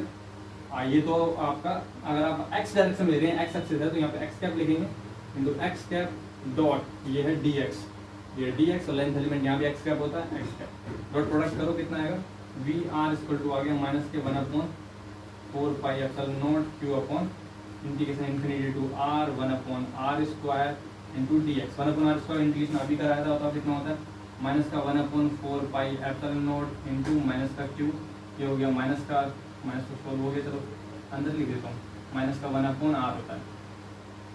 ठीक, इसको ना पता हो एक बार और इंटीग्रेशन यहाँ देख लेते हैं, integration of 1/r square into dr या dx। हाँ, ये दिक्कत वाली बात है। अगर आपको यहाँ पे r स्क्वायर लें तो यहाँ पे dr लेना पड़ेगा, क्योंकि वेरिएबल के साथ ही वेरिएबल फंक्शन होना चाहिए। ठीक, तो ये dr हो गया, direction x cap. 1/r square direction x cap लेने कोई दिक्कत नहीं, डायरेक्शन एक्स कैप ले लिया। और वेरिएबल पैरामीटर डिस्टेंस क्या हो गया, वो dx ले सकते हैं, यहाँ पे dr ले सकते हैं। आप चाहे तो ऐसे भी कर सकते हैं, यहाँ x स्क्वायर कर लिया, dx कर लिया, यहाँ पे ऐसे भी कर सकते हैं r स्क्वायर कर लिया, dr कर लिया, क्योंकि वो तो एक होना ही है। तो इसका इंटीग्रेशन करेंगे 1/r स्क्वायर इंटू dr का कितना होगा, इंटीग्रेशन r की पावर -2 ऊपर चला गया इंटू dr, पावर में ऐड कर देंगे, इंटीग्रेशन r की power -2 + 1 into dr, -2 + 1 upon -2 + 1 upon कितना है नीचे, -2 + 1, ये पावर में एक जोड़ दिया बटे पावर नीचे, तो कितना आ गया, ये आ गया r की पावर -2 + 1 -1 बटे नीचे -1, तो ये आ गया -1 को ले गए ऊपर, और r की पावर -1 को ले आया 1/r कर लिया, तो ये आ गया -1/r, और जो कि मैंने यहाँ लिखा था कितना लिखा है, -1/r, इन्फिनिटी से r तक, इन्फिनिटी से r तक, ठीक। तो अपर लिमिट और लोअर लिमिट रखो, अपर लिमिट और लोअर लिमिट रखो, काम करते या चलो रखो। वी आर इक्वल टू कितना आ गया, माइनस का 1/4 pi epsilon not, 4 pi epsilon naught into Q, upper limit रखेंगे कितना आएगा, ये आ गया माइनस का 1/r, और लोअर लिमिट रखो कितना आएगा, प्लस का 1/∞, सोल्व करेंगे माइनस माइनस प्लस आ जाएगा, इक्वल टू आ गया 1/4 पाई एप्सिलॉन नॉट, और ये हो गया q/r, ये होता है पोटेंशियल। आप देख सकते हैं माइनस माइनस तो हो गया प्लस, और माइनस माइनस तो हो गया प्लस, और फिर 1/∞ तो 0 होता है, इसको तो छोड़ ही दो, इसे छोड़ दिया तो माइनस माइनस हो गया प्लस, और आपका 1/r आ गया, ठीक। तो ये आपका फॉर्मूला आ गया, फंडामेंटल फॉर्मूला क्या गया, एम्प्लाइज, ऊपर लिख देता हूँ। तो electric field due to point charge हमने प्रूफ कर चुके हैं, कितना होता है, ये होता है implies v = 1/4 pi epsilon naught into q/r, इसे कहते हैं electric field due to point charge, तो ये आपको याद रखना है, ठीक। आगे चलते हैं, आगे है electric field due to sphere. Electric field due to sphere अब निकल dr लिखने का एक रीजन है, क्योंकि आगे जब कॉम्प्लेक्स क्वेश्चन आएंगे स्फेरिकल पोलर कोऑर्डिनेट सिस्टम नहीं आते हैं, आपको समझ में आएगा। Electric field electric potential due to sphere, due to sphere, या आप पहले स्फीयर बात करते हैं, होलो स्फीयर की बात, due to hollow sphere, hollow sphere. तो आपको ये जो है फॉर्मूला याद रखना, बहुत छोटा फॉर्मूला है जो याद होता ही है, होलो स्फीयर करते हैं, ठीक है। तो होलो स्फीयर जो है आपका कंडक्टर भी हो सकता है और नॉन कंडक्टर भी हो सकता है, ठीक है। तो हम सबसे पहले बात करते हैं इलेक्ट्रिक, जो इलेक्ट्रिक पोटेंशियल निकालना है हमें, जो इलेक्ट्रिक पोटेंशियल निकालना है, वो इलेक्ट्रिक पोटेंशियल निकालना है हमें होलो स्फीयर की वजह से, और होलो स्फीयर जो कंडक्टर है, तो बनाओ एक स्फीयर ये, और मैंने कंडक्टर स्फीयर को दे दिया चार्ज, तो कहाँ आएगा, इसके सरफेस पर आएगा। एक बात याद रखें, जिसने पहली यूनिट पढ़ ली उसके लिए दूसरी यूनिट कुछ भी नहीं है, कुछ भी, नथिंग, कुछ भी नहीं है। आपको हर पॉइंट पर फील्ड पता होना चाहिए, आपको जस्ट इंडिकेशन करना है, उस पॉइंट पर पोटेंशियल पता चल जाएगा। आपको हर पॉइंट पर फील्ड पता होना चाहिए, आपको जस्ट एक इंटीग्रेशन करना है, आपको उस पॉइंट पर पोटेंशियल पता चल जाएगा। जैसे कि ये आपका अंदर तो फील्ड 0 है, तो बात ही मत करो, उसको छोड़ो। हम बात करते हैं इस पॉइंट पर पोटेंशियल पूछ रहा है मान लो, ठीक, सेंटर पे इस पॉइंट पर पोटेंशियल आ रहा है चार्ज की वजह से, इस स्फीयर की रेडियस होती है कैपिटल आर, पता होनी चाहिए, और ये वेरिएबल डिस्टेंस क्या है, स्मॉल आर, ये भी पता होनी चाहिए। तो सबसे पहले इस पॉइंट पर बताइए जरा कितना फील्ड होता है। तो अगर होलो स्फीयर हो या पूरा स्फीयर हो, उस वक्त कोई फर्क नहीं पड़ता, बाहर जो फील्ड होता है सब सर्वविदित फील्ड है, कितना होता है, E = 1/4 pi epsilon not q/r² into r cap direction, ये होता है आपका फील्ड होता है, ठीक है, इतना याद रखेंगे, ठीक। अब बात करते हैं इस पॉइंट पर पोटेंशियल कैसे निकालेंगे, by the definition of potential, by the definition of potential. Potential की डेफिनेशन क्या होती है, पोटेंशियल डेफिनेशन होती है to carry a charge from infinite to a particular point is called the potential at that point. To carry a charge from infinite to a particular point called the potential at that point. तो क्या करेंगे, यहाँ पर लाना है, यहाँ तक infinite से लाना है, और यहाँ इनफाइनाइट से कहाँ तक लाना है, ये यहाँ तक लाना है। तो क्या होगा, v पोटेंशियल जो होगा वो माइनस इनफाइनाइट से r तक फील्ड E.dr, ये लाइन इंटीग्रेशन होता है, ठीक है। कितना आएगा, v = माइनस के फील्ड r, और ये इलेक्ट्रिक फील्ड कितना है, 1/4 pi epsilon naught into q/r² into dr, ठीक, dr आ गया, वेक्टर फॉर्म हटा दिया r। जब भी मैं वहां पे ऐसी स्थिति में वेक्टर आता हूँ, हटाऊं, तो आप समझ जाना कि r cap dot r cap unit vector की गुणा हो गई है, स्केलर प्रोडक्ट हुआ, ठीक है। इस इंटीग्रेशन को आगे सोल्व करेंगे, कितना लिखा होगा फिर देखेंगे, v = माइनस के इंटीग्रेशन इन्फिनिटी से स्मॉल r तक 1/4 pi epsilon not q/r² into dr। देख सकते हैं बिल्कुल सेम स्थिति, तो पोटेंशियल बिल्कुल सेम आया, कितना आया, 1/4 पाई एप्सिलॉन नॉट q/r, तो सेम पोटेंशियल आ रहा है। अगर आप यूनिट चार्ज की वजह से देखें बहुत दूर आर डिस्टेंस पर पोटेंशियल, तो फॉर्मूला ये रहेगा। अगर आप होलो स्फीयर की वजह से देखें तो भी फॉर्मूला ये रहेगा। तो इस पॉइंट पर जो पोटेंशियल आया है वो आया है ये V = 1/4 pi epsilon naught Q upon R square. ठीक, अब हम बात करते हैं कि पोटेंशियल सरफेस पर कितना होगा। तो सरफेस पर पोटेंशियल निकालने क्या करेंगे, infinity to capital R radius तक लाना है, क्योंकि यहाँ तक आप फिर देखेंगे ध्यान से डिस्टेंस हम यहाँ से नहीं नाप रहे हैं। जब हम infinity to the particular point लाते हैं तो हम जो डिस्टेंस रखते हैं, डिस्टेंस की लिमिट वो कोऑर्डिनेट की रेस्पेक्ट में रखते हैं, ओरिजिन की रेस्पेक्ट में रखते हैं। आप समझेंगे बात के बाद।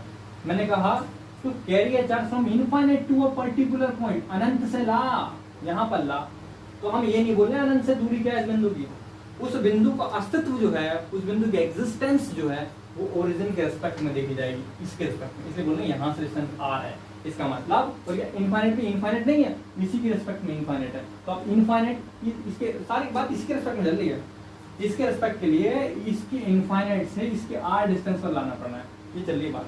तो to carry a charge from infinite to a particular point ला दिया, फिर ला गया पोटेंशियल आ गया। अब हमें कहाँ लाना है, ये लाना है कैपिटल R डिस्टेंस तक। तो क्योंकि यहाँ डिस्टेंस क्या है, कैपिटल R, तो लिमिट क्या रखनी है, यही सारा पूरा सोल्व करना है। और ये ऑन द सरफेस आ गया। अब करते हैं हम ऑन द सरफेस पे, now for the on the surface, now for on the surface. तो आपको ये डेफिनेशन पूरी आगे दोबारा उतारना ऑन द सरफेस के लिए। Now from for on the surface, now for on the surface ले करना, लिमिट लानी कैपिटल R तक, पूरी सोल्व करना है, इस तरीके से पूरा नोट करना है। क्योंकि आप जितना ज्यादा नोट करेंगे आपको क्लियर हो जाएगा मैं कहना क्या चाह रहा हूँ, ये नोट करना है। तो ऐसे सोल्व करेंगे तो कैपिटल आ जाएगा, नथिंग। पोटेंशियल आ गया इस पॉइंट पर, कितना आ गया, V = 1/4 pi epsilon naught Q upon capital R square, कुछ भी नहीं। इंटरेस्टिंग फैक्टर आता है इनसाइड क्या होगा। तो आपने पहले आउटसाइड पढ़ा, V = 1/4 Q upon small r square जो कि वेरिएबल डिस्टेंस है, ठीक है। ऑन द सरफेस पढ़ा 1/4 pi epsilon naught Q upon capital R square जो कि कांस्टेंट पोटेंशियल है। अब चलते हैं अंदर कितना होगा, ठीक, सोल्व करते हैं। इनसाइड द कंडक्टिंग स्फीयर, पहले आप बताइए क्या इनसाइड चार्ज होगा, इनसाइड चार्ज नहीं होगा क्योंकि वो कंडक्टर स्फीयर है। तो क्या इनसाइड पोटेंशियल होगा, इनसाइड पोटेंशियल हो सकता है, क्योंकि जरूरी नहीं है कि जहाँ चार्ज ना हो वहाँ पोटेंशियल ना हो, जरूरी नहीं है जहाँ चार्ज ना हो वहाँ पोटेंशियल। बात को बहुत ध्यान समझना। आप लोग कई बार विचार करेंगे भाई फील्ड नहीं है तो पोटेंशियल नहीं होगा, ऐसा जरूरी नहीं, चार्ज नहीं है तो पोटेंशियल, ऐसा जरूरी नहीं है। ऐसा कई बार देखने को मिलता है, ऐसा कई बार देखने को मिलता है जहाँ पर चार्ज ना हो पोटेंशियल होगा, जहाँ पर फील्ड ना हो वहाँ पर पोटेंशियल होगा। ठीक, मैं आपको आगे भी एग्जांपल दे दूंगा, कोई दिक्कत वाली बात नहीं। पहले आप यहाँ समझेंगे क्यों है ऐसा, पोटेंशियल क्यों होगा। अरे ऐसा सोच लो ना यार, माइनस क्यू है, ये प्लस क्यू है, ठीक है। इस पॉइंट पर आप फील्ड निकालो, ये कहाँ करेगा इधर, ये कहाँ करेगा इधर, ठीक, ये कहाँ करेगा इधर, ये कहाँ करेगा इधर। अब दोनों का क्या हुआ, कट गया। और दोनों को वैसे पोटेंशियल निकालेंगे, पोटेंशियल भी जीरो आएगा। तो ये वो पॉइंट है जहाँ पर दोनों चीज जीरो है। पोटेंशियल देखो, पोटेंशियल निकालो यहाँ पे पोटेंशियल जीरो है और फील्ड भी जीरो है। इस पॉइंट को थोड़ा ऊपर ले आते हैं, यहाँ ले आओ, ले, तो इस पॉइंट को ऊपर लाएंगे तो इसकी वजह से फील्ड निकालोगे ऐसा आएगा, इसकी वजह से फील्ड निकालोगे ऐसा आएगा, रिजल्टेंट फील्ड आएगा, रिजल्टेंट फील्ड आएगा। तो फील्ड तो आ गया, लेकिन पोटेंशियल निकालोगे, ये डिस्टेंस आ रहा है, ये डिस्टेंस आ रहा है, सोल्व करना जीरो आएगा। तो ये वो पॉइंट है ऊपर जाने पर, ये वो पॉइंट है जहाँ पर पोटेंशियल तो जीरो है पर फील्ड मौजूद है। तो ऐसी स्थिति भी आ सकती है, इसके जस्ट अपोजिट स्थितियां भी आ सकती हैं, तो हम अभी डिस्कस कर लेंगे। हम बात करते हैं when the point lying is inside, ठीक है। तो when the point lying is inside, तो in now for inside the sphere, for inside the sphere, sphere के लिए इनसाइड के लिए क्या होगा फॉर्मूला। तो इनसाइड में आपको करना क्या है, उसमें इनसाइड तक लाना है। तो वेरिएबल डिस्टेंस जो है वो यहाँ तक मान लीजिए स्मॉल आर है, स्मॉल आर तो देखो वेरिएबल डिस्टेंस है, कहीं भी ला सकते हो ना। तो इनफाइनाइट से आपको यहाँ तक लाना है और अंदर चार्ज खत्म सिंह है, मतलब नहीं है चार्ज। तो अब क्या चलेगा काम, बहुत ध्यान से देखेंगे और सारी बात समझ आएगी आपको पोटेंशियल। अब आप जरा सोच के बताइए, मैंने कहा what is the definition now. तो ये हमने लिख लिया, उसके बाद हम डिस्कस करते हैं कि अंदर कितना होगा, अंदर पोटेंशियल कितना होगा। इसलिए bye the definition of potential, by the definition of electric potential, electric potential definition क्या है भाई, बोला अनंत से लेके आओ, इनफाइनाइट से लेके आओ। कहां से लेके आओ, इनफाइनाइट से लेके आओ, जिस पर पोटेंशियल निकालना है उस पॉइंट तक लेके आओ। तो मैंने कहा भाई इनफाइनाइट से जब चार्ज को ला रहे थे तो बहुत सारी समस्याएं, उन समस्याओं को नजरअंदाज करेगा? तो नहीं, आप भारत के नागरिक हैं, आपका दायित्व बनता है कि चार्ज जिन जिन समस्याओं से होकर गुजरा है आपको उन सबका ध्यान रखना है। बोले फिर तो यहाँ पर अलग फील्ड था, यहाँ पर अलग फील्ड था, उनका भी ध्यान रखें? बोले यस सर, आपको उन सभी चीजों का ध्यान रखना पड़ेगा। तो हमने देखा कि भाई साहब कैपिटल आर डिस्टेंस तक, ये दिखा दूं मैं, यहाँ दिखा रहा हूँ डिस्टेंस, ये रेडियल डिस्टेंस है, कैपिटल आर डिस्टेंस तक एक फील्ड मौजूद था जिसमें फील्ड होकर गुजर रहा था, जिसमें चार्ज होकर गुजर रहा था। हमने उन समस्याओं को भी ध्यान रखना है। To carry a charge from infinite to a particular point, मैंने कहा यहाँ तक लाना है। बोलो बात तो सही है, तुम कहना ये चाह रहे हो कि बाय द डेफिनेशन वो क्या कह रहा है, to carry a unit charge from infinite to a particular point. बात सही है, क्योंकि डेफिनेशन कहती है, पोटेंशियल की डेफिनेशन कहती है कि इनफाइनाइट से उस पॉइंट तक लाओ जिस पर आपको निकालना है ई डॉट डी आर। बात बिल्कुल सही, तुम्हें कोई संदेह वाली बात नहीं। लेकिन फील्ड कहाँ कहाँ मौजूद था आप देखेंगे भाई साहब, जब आप यहाँ से कैपिटल आर तक आए, इसका मतलब लिमिट को तोड़ना पड़ेगा हमें, इनफाइनाइट से कैपिटल आर तक, माइनस इसलिए भी माइनस बाहर वरना प्लस किया था, और फिर आर से स्मॉल आर तक। आप समझ रहे हो मैं क्यों कहना चाह रहा हूँ? ऐसा मैं यूं कहना चाह रहा हूँ क्योंकि फील्ड कहाँ तक मौजूद है ये मायने रखता है। फील्ड कहाँ तक मौजूद है ये मायने रखता है। तो यहाँ तक फील्ड मौजूद था, तो पहले मैं यहाँ तक गुजरा, उसके बाद पास हुआ, तो वहाँ पे दो रीजन बढ़ गए। एक रीजन ये है जहाँ पर फील्ड था, एक रीजन वो है जहाँ पर फील्ड नहीं था। अगर बीच में 36 प्रकार के भी फील्ड आ जाते हैं तो कोई दिक्कत वाली बात नहीं है। उस इंटीग्रेशन को 36 लिमिटों में तोड़ कर हमें 36 फील्ड रखने के बाद 36 बार इंटीग्रेशन करेंगे, 36 एक आंसर आएगा, 36 आंसर नहीं आएगा। बहुत ही सिंपल होता है, बस डेफिनेशन याद रखनी है। तो carry a charge from infinite to a particular point, तो यहाँ पर फील्ड है, सही है जी, तो यहाँ पर फील्ड रख दिया कितना, ई डॉट डी आर। तो यहाँ पर फील्ड नहीं है तो रख देते हैं, आगे जीरो रख देंगे, ई डॉट डी आर। तो ये आपसे याद रखना है, ठीक है। लिमिट को दो जगह तोड़ दिया, और यहाँ पर फील्ड की वैल्यू कितनी है, जीरो है।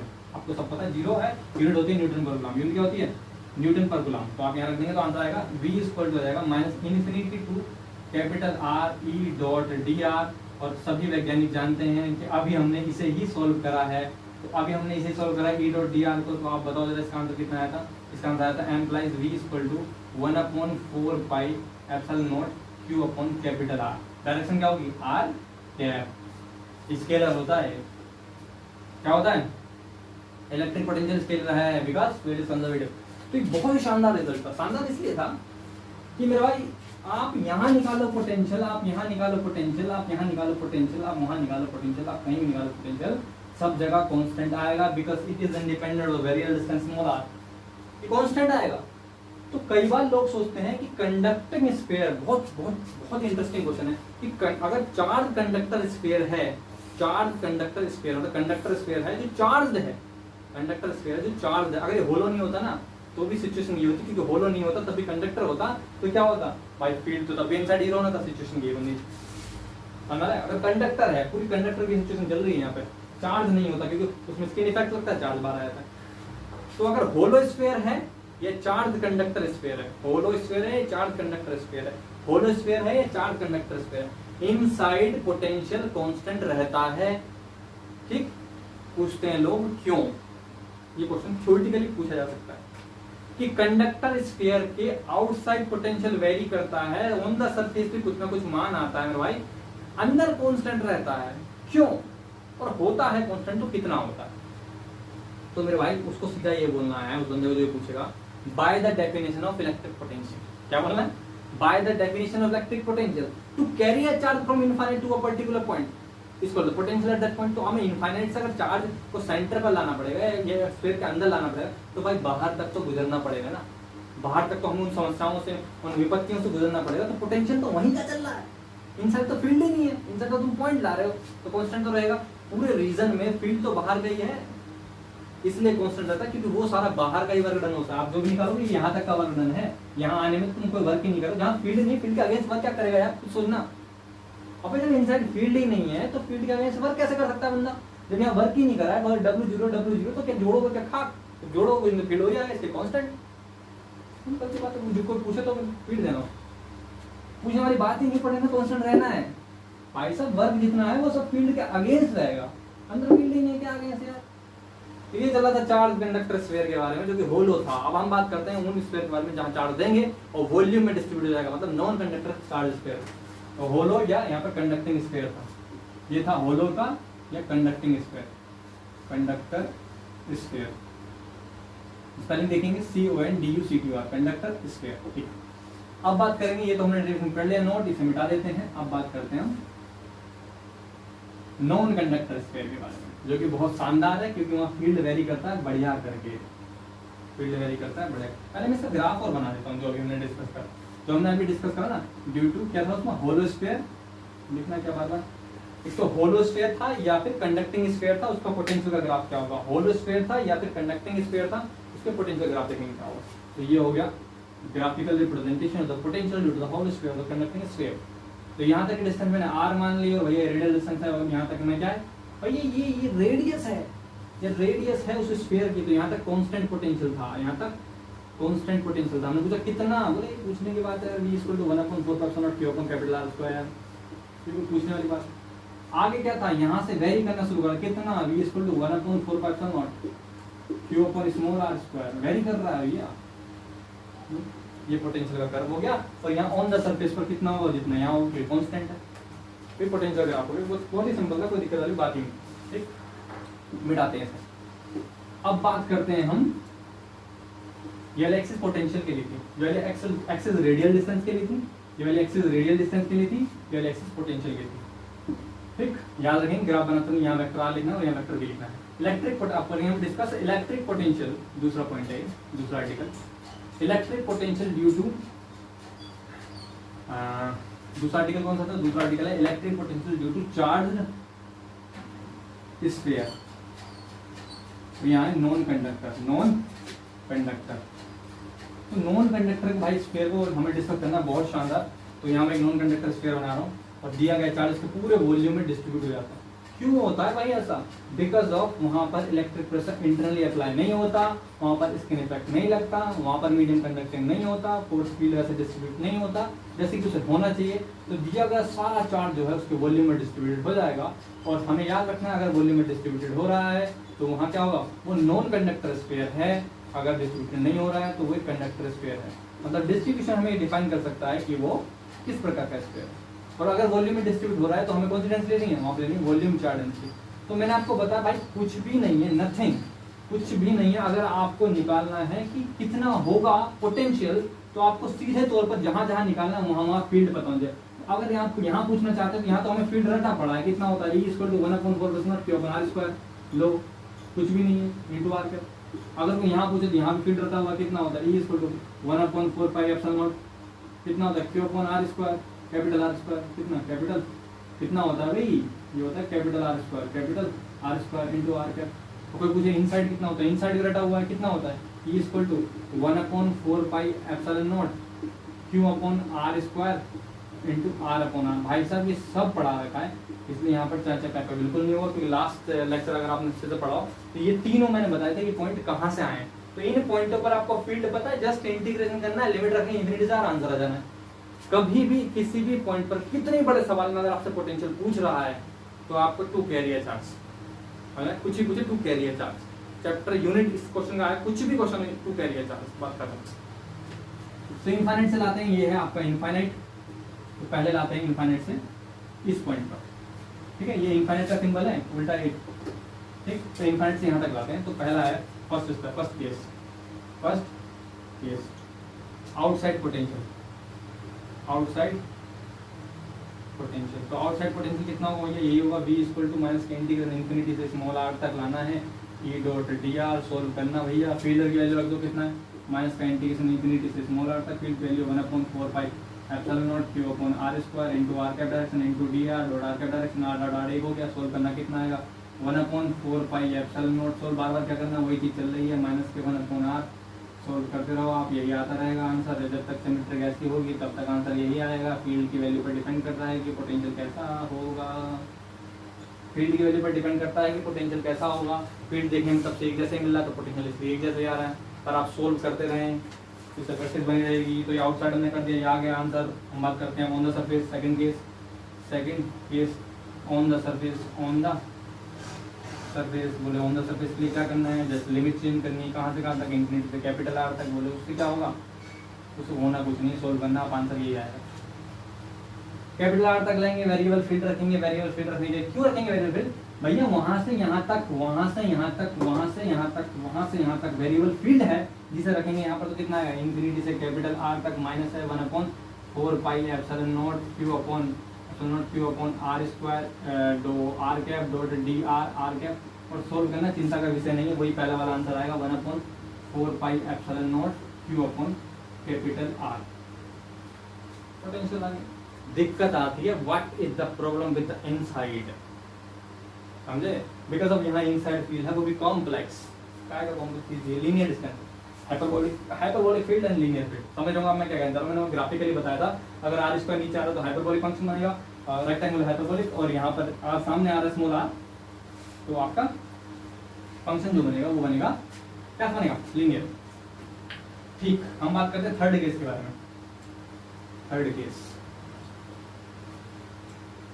ओके सर, थर्ड केस को डिस्कस करते हैं। फर्स्ट केस डिस्कस करा, आंसर ये आया। सेकंड केस डिस्कस करा, आंसर ये आ गया। थर्ड केस डिस्कस करते हैं, साफ कर लेते हैं, नोट कर लीजिएगा, 1 बाय 1 एक स्टेप नोट कर लीजिएगा। थर्ड केस में चलते हैं।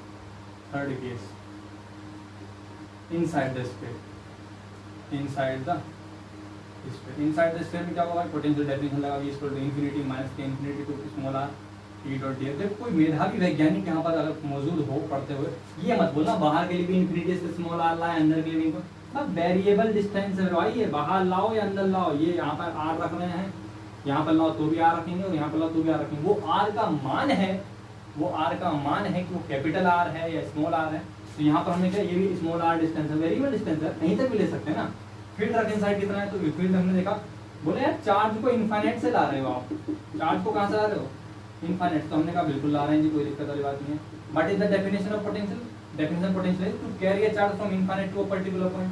तो उन्होंने कहा भाई साहब जब इनफाइनाइट से आप लाओगे तो यहाँ से यहाँ तक तो आपको अलग तरीके के फील्ड का सामना करना पड़ेगा। और कैसे, बोले ऐसे वाले। और जैसे आप अंदर आओगे तो अलग अलग तरीके के फील्ड का सामना करना पड़ेगा। कहाँ तक, बोले यहाँ तक, बोले यहाँ तक, यहाँ तक, यहाँ तक अलग तरीके के फील्ड का सामना करना पड़ेगा। तो ये जो अलग तरीके का फील्ड है इसको हमें नोटिस करना है, कहाँ से कहाँ तक है, ये है कैपिटल आर से लेकर स्मॉल आर तक है। तो कैपिटल आर से लेकर स्मॉल आर तक अलग तरीके के फील्ड का सामना करना पड़ेगा, और यहाँ के लिए इस तरीके के फील्ड का सामना करना पड़ेगा। सबको इंक्लूड करके तब आप पोटेंशियल बता सकते हैं वहाँ। तो सोल्व करते हैं, तो लिमिट को दो जगह तोड़ना होगा, इक्वल टू माइनस इन्फिनिटी से लाना है कैपिटल आर तक ई डॉट डी आर, और फिर माइनस है तो यहाँ माइनस लगाएंगे, फिर स्मॉल आर लाना है, स्मॉल आर तक, कैपिटल आर से स्मॉल आर तक ई डॉट डी आर। इस इंटीग्रेशन को सोल्व करना है, आंसर आ जाएगा। तो मैं ऐसा मान के चल रहा हूँ कि आप लोगों को समझ में आ रहा है। आप यहाँ से यहाँ तक लाएंगे तो दूसरे तरीके का फील्ड सामना करना पड़ेगा, और फिर यहाँ से स्मॉल आर से कैपिटल आर तक लाएंगे दूसरे तरीके का फील्ड का सामना करना पड़ेगा, क्योंकि टोटल फील्ड के प्रोविजन पे डिपेंड करता है कि पोटेंशियल इस पॉइंट पर कितना होगा। कहाँ से ला रहे हो यार तुम, बड़े सीधी सी बात है, to carry a charge from infinite to a particular point depend over the potential at that point. तो फिर इसे मिटाते हूँ मैं और सोल्व करता हूँ मैथमेटिक्स को, फील्ड का फॉर्मूला तो आपको शायद याद हो, आप बता दीजिएगा। बताइए जरा, v इक्वल टू माइनस के इन्फिनिटी से स्मॉल आर तक कौन सा फील्ड है, 1/4 pi epsilon naught q upon r square field है, कोई संदेह की बात नहीं है, इनटू dr इधर तो है हाइपरबोलिक फील्ड। आगे चलते हैं, स्मॉल आर से कैपिटल आर से स्मॉल आर तक कौन सा फील्ड है, 1/4 pi epsilon naught q upon capital R square r upon r, ये वाला फील्ड है, इनटू dr। अब बात करते हैं इन्हें सोल्व कैसे करें। तो भैया पहले कॉन्स्टेंट को बाहर निकाल लो, b इक्वल टू माइनस के 1/4 पाई एप्सिलॉन नॉट, कॉन्स्टेंट को बाहर निकाल दिया, कॉन्स्टेंट बाहर निकाले कितना है q, इंटीग्रेशन बचा इन्फिनिटी से स्मॉल कैपिटल R तक 1/r square into D are. ऐसे यहाँ पर कॉन्स्टेंट को बाहर निकाले 1/4 पाई एप्सिलॉन नॉट, कॉन्स्टेंट कितना है q अपॉन r स्क्वायर और एक r 3, r के घात 3, integration capital R to small r D R. ठीक, इसका इंटीग्रेशन बंदा जानता ही है, सोल्व करके क्या बताना चलो बता देता हूँ। तो सोल्व करें तो पूरे कर लेते हैं ना, कोई दिक्कत वाली बात ही नहीं रहनी चाहिए। Infinity to capital R minus 1/4 pi epsilon naught q upon r2, बहुत ही टिपिकल इसका इंटीग्रेशन होता है। बताओ कितना होता है, r स्क्वायर बाई 2, r की घात 1 है, इंटीग्रेशन करो घात में 1 जोड़ दो, बस घात नीचे 1 में जोड़ो, 1 और 1 2, r स्क्वायर बाई 2 आ गया। लिमिट कितनी, कैपिटल R बटे स्मॉल r, तो अपर लिमिट माइनस लोअर लिमिट, दो कॉन्स्टेंट बाहर निकाले भाई, b इक्वल टू माइनस का 1 अपॉन माइनस क्या यार, मल्टीप्लाई कर लेते हैं, कितना है माइनस माइनस प्लस, v इतना कितना है 1/4 pi epsilon naught into q upon, यार कैपिटल R रख दे, बात खत्म कर, रख दिया। आगे चल, 4 दूनी 8, 1/8 pi epsilon not Q upon R Q. Upper limit रख कितना है small are square, lower limit रख कितना है कैपिटल आर स्क्वायर। मल्टीप्लाई करके कॉमन ले लेते हैं और क्या करने के लिए पहले मल्टीप्लाई इसमें कर लो फिर मल्टीप्लाई इसमें कर लो। v इक्वल टू कितना है 1/4 pi epsilon not Q upon r minus 1/8 pi epsilon not into Q upon are cube into are square minus minus plus 1/8 pi epsilon nought 8 pi epsilon not और Q upon are cube into are square. तो आप देख सकते हैं 2 power 3 power कटा 2 power थे, 2 power cut के 1 power बची। ऊपर का नोट कर लिया वो मिटा देते हैं। तो बताइए फिर कहाँ तक पहुँच गई थी कैलकुलेशन, कितना बचा था और मिटा दें यहाँ तक आएगा इसका सोल्यूशन। बताइए कितना बचा था। v equal to 1/4 pi epsilon not Q upon capital R minus 1/8 pi epsilon not Q upon capital R cube और इंटू आर स्क्वायर भी वाओ है ना, Q upon capital R cube into are square plus 1/4 pi epsilon naught आगे कितना बचा Q upon are square कटा एक बार बचा हुआ है क्यू अपॉन आर सोल्व करते हैं। आप देखें इसकी डायमेंशन सेम है, जब डायमेंशन सेम है, डायमेंशन तो एक्चुअली सबकी सेम है, मतलब रूपरेखा ये 8 था। अब पीछे मैंने मिटा दिया क्योंकि जब हमने मल्टीप्लाई करी थी ना कॉमन लिया था, तो जब कुछ कॉमन लिया था 2 नीचे से बाहर गया था तो 8 था, ये 8 था, ये भी 8 था, ध्यान रखना है 8। तो इसकी डायमेंशन सेम है तो हम इन दोनों को सोल्व करते हैं। इन दोनों को सोल्व करो, एलसीएम लो इसको और इसको एलसीएम लो, कितना आएगा v इक्वल टू 1/, पहले एक साथ रखते हैं Q upon R. Easy way में बताना चाह रहा हूँ मैं, इजी वे में कैसे करेंगे। चलो इजी क्या है, सोल्व कर देते हैं। ये एलसीएम ले लो 8 pi epsilon not into R, LCM ले लिया। तो देखो ये 8 पाई एप्सिलॉन आर, ये 4 एप्सिलॉन आर, तो जस्ट दुगुना है, तो 4 दूनी 8, 2 बार जा रहा है तो 2 ऊपर लिख लिया, 2 लिख लिया। तो ठीक, एलसीएम ले लिया, हो गया 2 क्यू प्लस यहाँ कितना है 1 क्यू माइनस का 1/8 pi epsilon not Q upon are cube into are square. इससे इजी नहीं हो सकता भाई, जल्द से मैंने लिया। आप इसको अलग तरीके से भी ले सकते हैं, कॉमन ले लें कोटोस नॉट। जब आप कॉमन लेंगे तो देखेंगे पूरा कॉमन आ रहा है, 1 आ गया और यहाँ बचेगा प्लस का 4 दूनी 8, 1/2 ऐसा बच रहा है।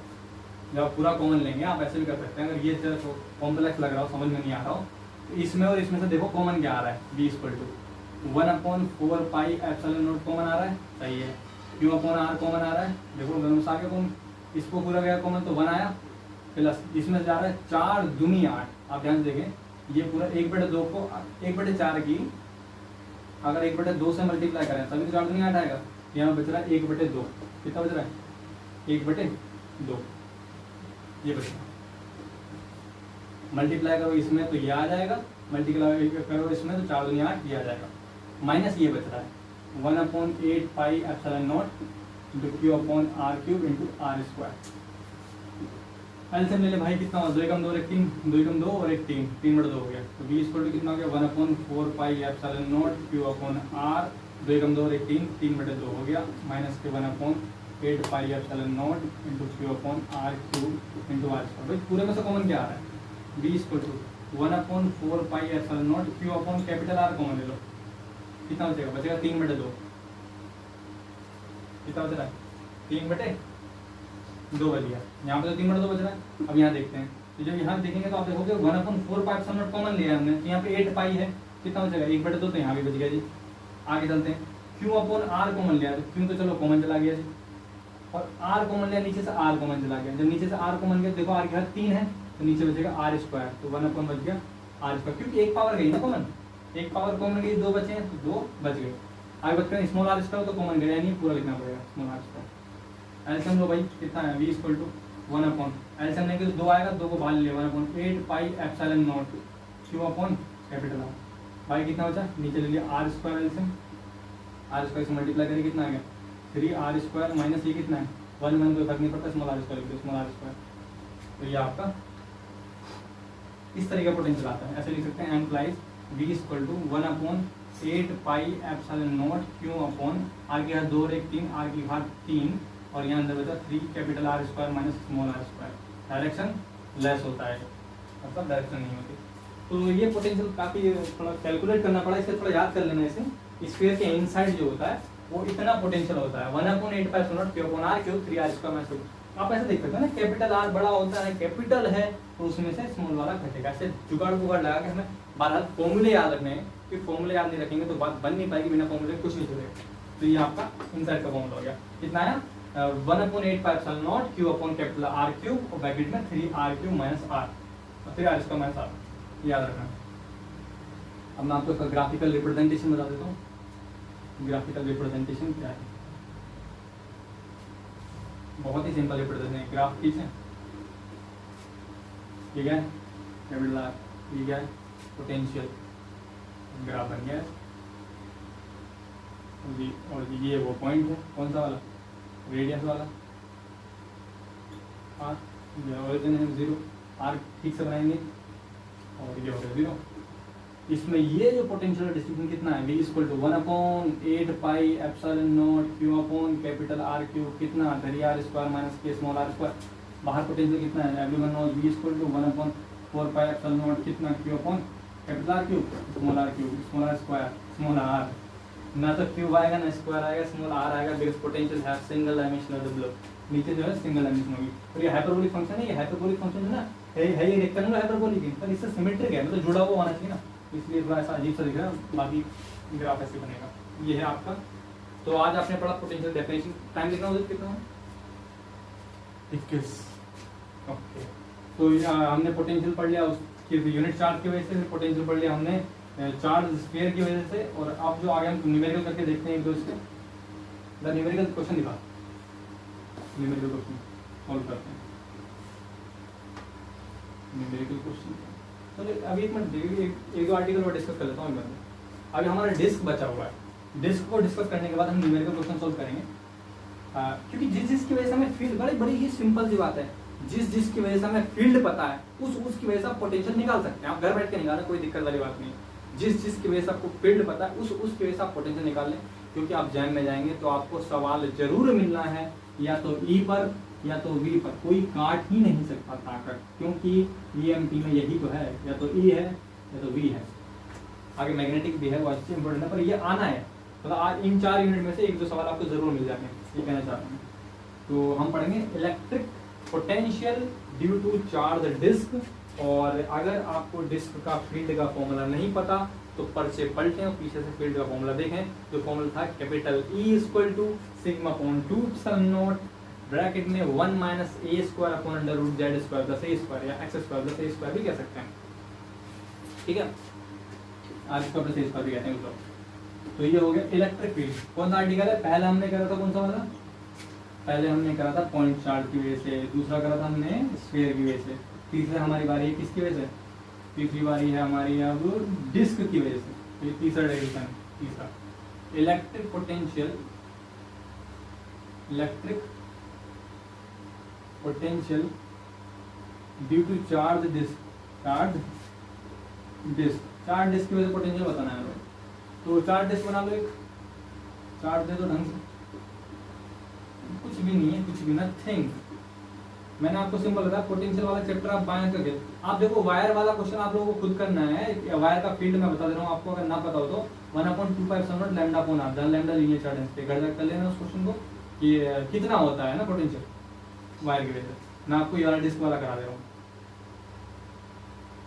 सब एक ही जैसा है, कुछ नहीं करना, पर यह है कि एक बार बुक से देख के कर लोगे तो आपको मोटा मोटा याद रह जाएगा कि वास्तव में फॉर्मूला क्या है। आप ये ना सोचेंगे सब एक जैसा, ये सीधा पेपर में करेंगे, तो ये विचारधारा नुकसानदायक हो सकती है आपके लिए, ये ना करो। तो ये डिस्क है और ये डिस्क में मैंने एरिया एलिमेंट ले लिया, इसका एरिया कितना है dA है, चार्ज कितना है dQ है। और इसकी वजह से इस पॉइंट पर पोटेंशियल निकालेंगे तो डायरेक्शन कहाँ आएगी? कहीं भी नहीं, क्योंकि पोटेंशियल डायमेंशन लेस होता है।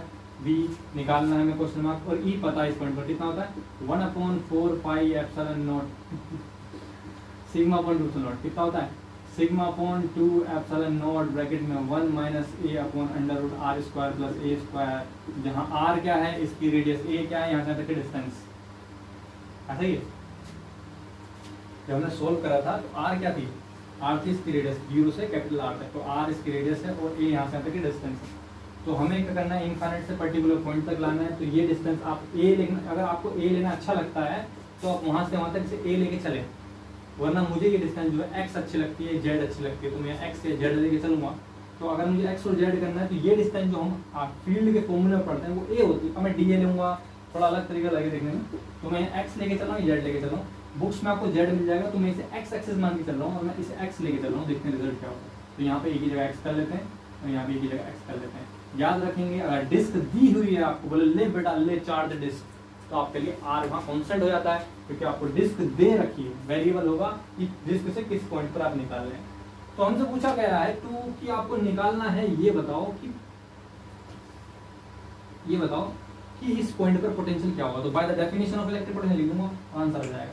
क्या होगा, by the definition of electric potential क्या कहता है, to carry a charge from infinite to a particular point, infinite से पर्टिकुलर पॉइंट तक निकालना है, यहाँ तक लाना है, बस निकल जाएगा। By the definition of electric potential, by the definition of electric potential, electric potential क्या होता है मेरी definition, to carry a charge from infinite to a particular point is called electric potential at that point E dot D R. रखो भैया infinity से are तक, T की value कितनी होती है 1/4πε0। अरे एक बात और है, जब इंटीग्रेट करेंगे ना इसे, तो इसको इंटीग्रेट करना कॉम्प्लेक्स होगा, आप देखो ध्यान से। अगर हम इसे इंटीग्रेट करेंगे तो इसका इंटीग्रेशन कॉम्प्लेक्स होगा कि 1 - x/r²। तो दूसरे मेथड से भी कर सकते हैं। आप देखना आपको क्या दुविधा आएगी, जब आप यहाँ रखेंगे, क्या रखना फील्ड, आपने ये वाला फील्ड रख दिया, सीधा आपको x/√r² इंटीग्रेशन करना पड़ेगा, फिर ये वाली टर्म स्प्लिट होकर अलग आएगी और वो वाली टर्म स्प्लिट होकर अलग आएगी, तो दो टर्मों में आंसर आएगा।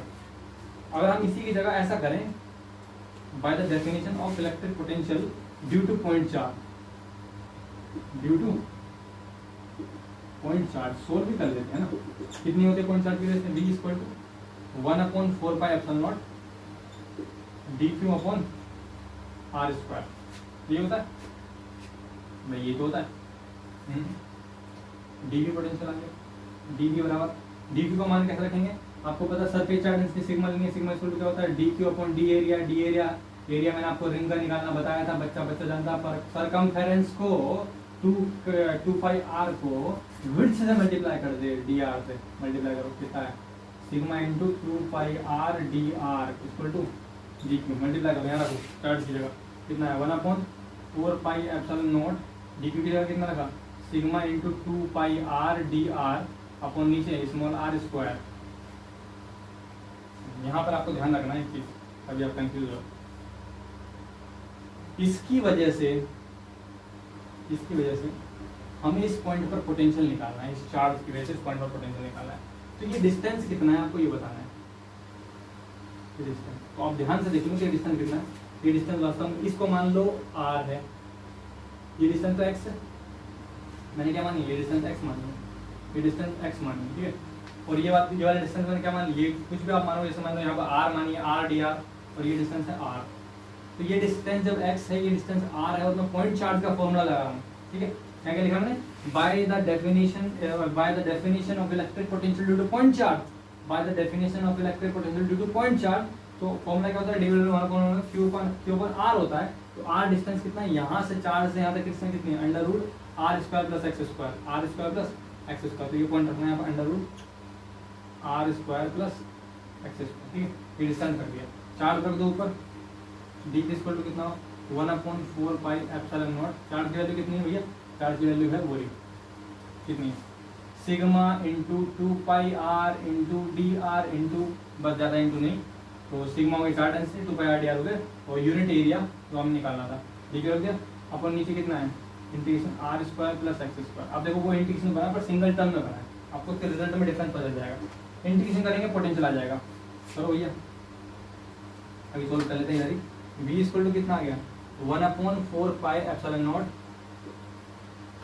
सिग्मा कांस्टेंट है, 2π कांस्टेंट है, सिग्मा इंटू 2π कांस्टेंट है, integration r/√r² + x² into dr, और लिमिट है 0 से कैपिटल R तक, डिस्क की लिमिट रेडियस की।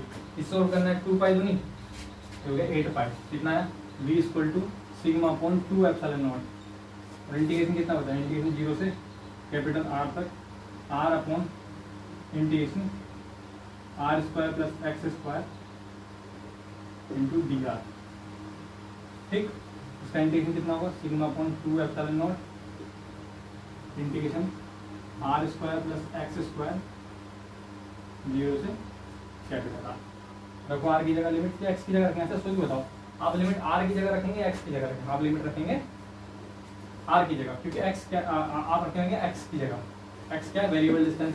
अगर आपको वेरिएबल डिस्टेंस ये वेरी करना है, यहाँ पे एक लॉजिकल पॉइंट लगेगा, क्या आपको ये वेरी करना है या ये वेरी करना है, तो मैंने यहाँ पे क्या करा है, यहाँ पे शुरू से आर मैंने किसे माना है, यहाँ पर शुरू से मैंने आर माना है रेडियस, आर माना है रेडियस को, ताकि कॉम्प्लेक्स ना लगे। आप इस बात को मान के चलेंगे हमने आर माना है रेडियस को, एक्स माना है एक्सेल डिस्टेंस को, इस सिमेट्री खराब ना हो इसलिए मैंने यहाँ पे D Z P Z D A सब ना मान के एक्सियल डिस्टेंस को एक्स माना और रेडियस को आर माना। तो आपको आर रेडियस रखना है क्योंकि डी आर ही इंटीग्रेशन लिमिट थी डी आर, तो आपको यहाँ रखना है। रखो कितना आएगा, sigma upon 2 epsilon naught, upper limit यहाँ रखेंगे कितना आएगा, under root R square plus X square minus lower limit रखेंगे 0, 0 भी किस जगह रखेंगे, आर की जगह रखेंगे, जब आर की जगह रखेंगे तो 0, आर तो गायब हो गया और फिर एक्स बचेगा, तो यहाँ पे 2 से रूट से कट गया तो बचा यहाँ पे एक्स। आप ध्यान से देखेंगे अगर मैं 0 रखूंगा, अगर मैं 0 रखूंगा तो यहाँ आर तो गायब हो गया और बचा एक्स स्क्वायर, स्क्वायर से रूट करके बचा एक्स, तो यहाँ बचा एक्स, जिसे हम मोड एक्स भी कह सकते हैं। तो ये आपका पोटेंशियल आ गया उस पॉइंट पर। याद रखेंगे पोटेंशियल फॉर्मूला ये होता है, अगर किसी पॉइंट पर आपको निकालना ये एक्स डिस्टेंस पर पॉइंट है, ठीक है, एक्स डिस्टेंस पर अगर पॉइंट हो डिस्क से एक्स डिस्टेंस पर अगर कोई पॉइंट हो तो पोटेंशियल होता है v equal to sigma point of naught under root R square plus X square minus X, ये आपका पोटेंशियल होता है। बात क्या करते हैं, क्या ये पोटेंशियल सही है, क्या ये पोटेंशियल सही है, अगर ये पोटेंशियल सही है तो इसके द्वारा निकलने वाला फील्ड सही होना चाहिए। ठीक, फील्ड का तरीका क्या होता है, ई इक्वल टू माइनस के DV over D X, E equal to minus के डीवी, अगर डीवी ओवर डी एक्स करोगे देखो कितना होगा, अगर इसका फर्स्ट डिफरेंशिएट करेंगे तो कितना होगा 1/2 रूट एक्स, 1/2 रूट एक्स, फिर इसका करेंगे अंदर कितना आएगा 2x आएगा। तो आप डिफरेंशिएट करके देखेंगे इसका फील्ड निकालेंगे, कोरस्पॉन्डिंग फील्ड वही सिमेट्रिक आएगा, sigma point of not 1 minus देखो 1 माइनस करके दिखाते हैं, प्रूफ करते हैं इसको ये सही है नहीं दिया गया।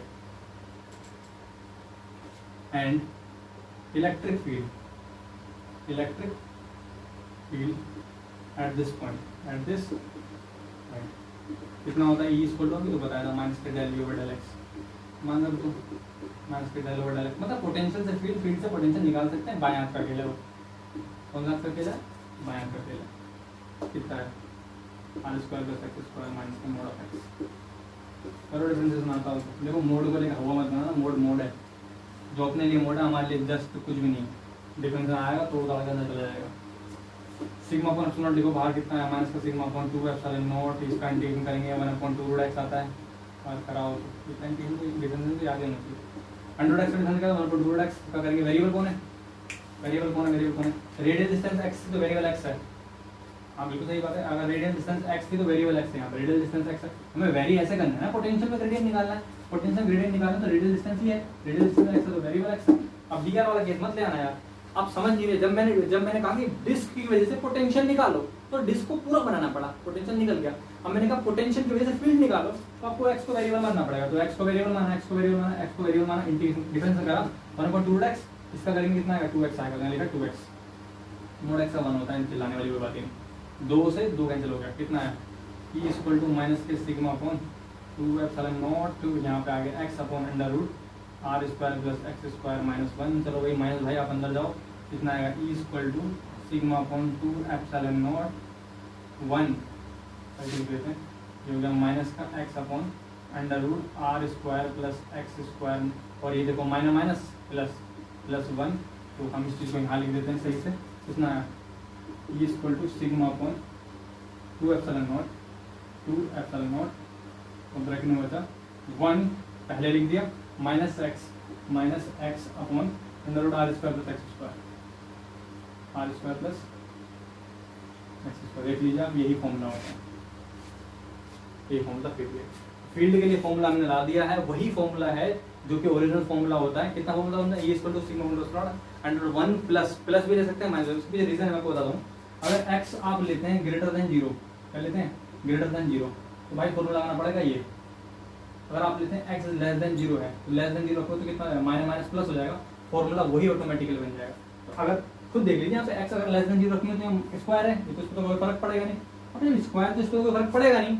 बात करते हैं इसकी, तो यहाँ माइनस रखें तो माइनस माइनस प्लस हो जाएगा, तो फॉर्मूला जस्ट बन जाएगा जो हमने चाहा था। तो वो रीजन पे डिपेंड करता है क्या है, पर पोटेंशियल में ला दिया। पोटेंशियल ये होता है जो भी लाया था, sigma upon v equal to sigma upon 2 epsilon not bracket में under r square plus x square minus mod of x।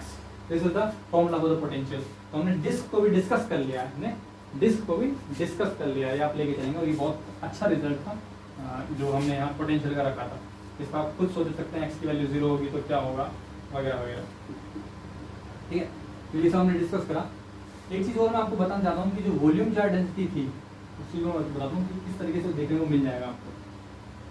तो ये डिस्क हमने डिस्कस कर ली है। सिलेंडर वाला आप करेंगे खुद घर से, सिलेंडर के फील्ड के डिपेंडेंट हम निकालेंगे, तब पता चलेगा आपको कैसे निकालते हैं। और आप सीख जाएंगे पोटेंशियल खुद भी निकालना पड़ेगा। बात करते हैं अब कि मैं जो बताना चाहता कि अगर हम इलेक्ट्रिक फील्ड डिस्क पे देखें ना, रिमार्क लिख लेते हैं इसे, रिमार्क में रिमार्क। अगर electric field inside the sphere का फॉर्मूला क्या था मेरे भाई, 1 Q upon r square, Q upon capital R square r upon r। यही था, देख लो यही था। इसे ऐसे लिख सकते हैं 4 पाई epsilon naught Q upon r आरम, ये हो गया r क्यूब, इसमें लिख सकते हैं। अगर भगवान ना अगर हम इसे अगर ऐसे गुणा कर दे, 3 से गुणा कर दी और 3 से भाग कर दी और 3 से गुणा कर दी, तो क्या होगा देखो अब हम, तो होगा ये implies E equal to 1 upon 4 4/3 pi are cube दिखाऊंगा, 4/3 पाई आर क्यूब दिख रहा है, 4/3 पाई कैपिटल आर क्यूब दिखा, 4/3 पाई कैपिटल आर क्यूब दिख गया होगा। 4/3 पाई कैपिटल आर क्यूब दिख गया भाई।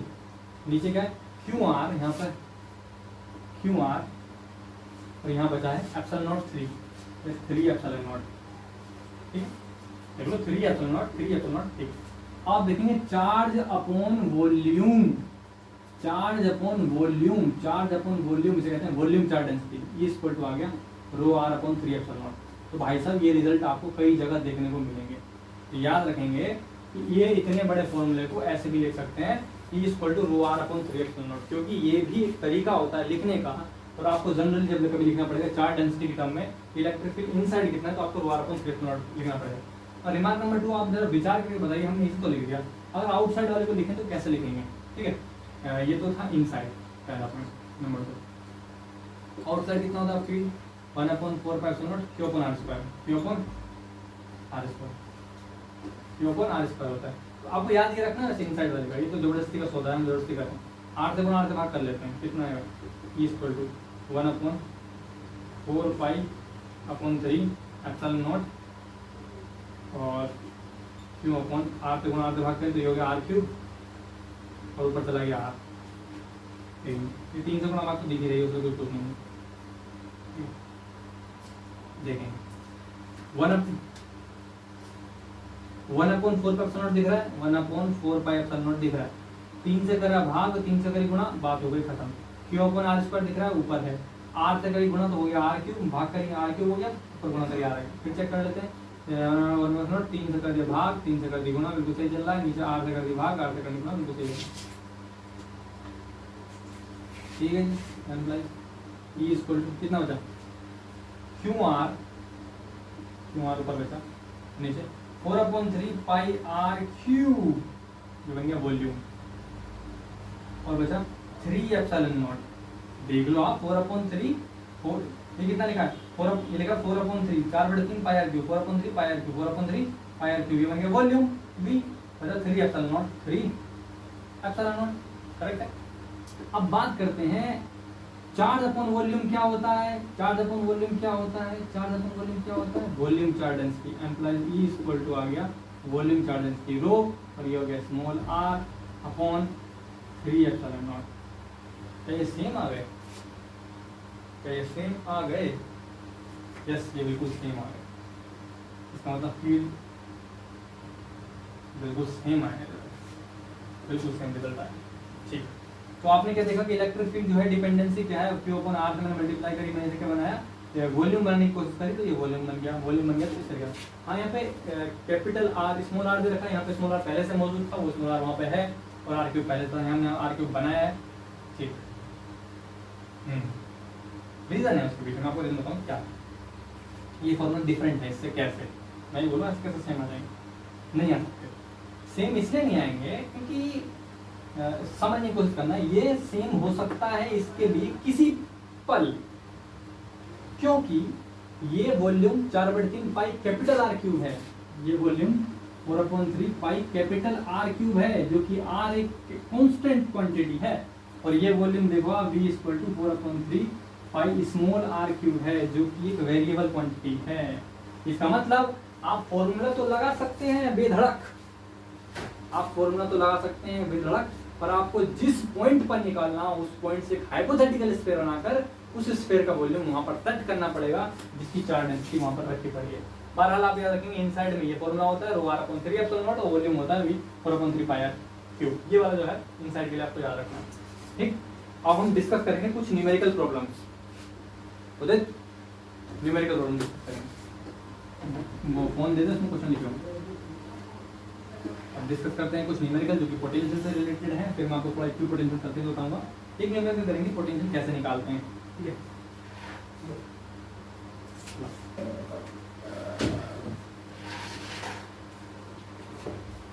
ये हो गया न्यूमेरिकल है पोटेंशियल का, आपको न्यूमेरिकल मैं बता रहा हूँ।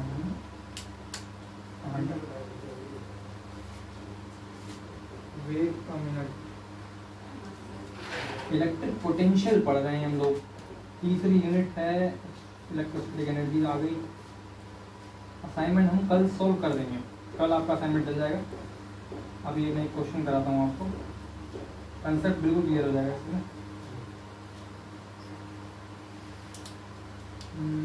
जैसे ये है क्वेश्चन, पहले हल्का वाला कर लेते हैं ताकि को अच्छे समझ में आए।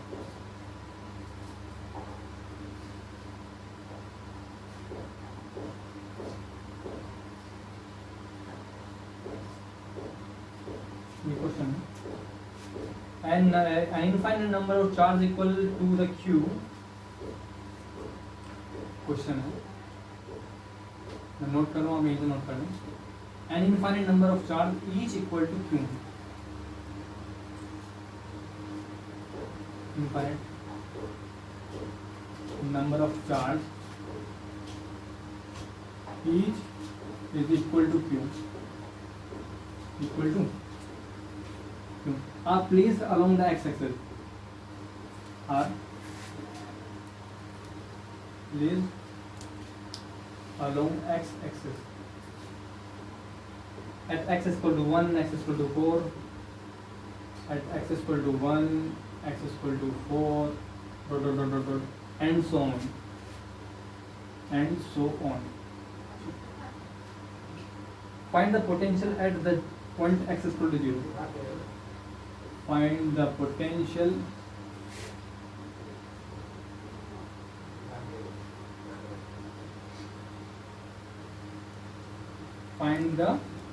potential at the point, potential at the point x is equal to 0 due to this set of charge, due to this set of charge,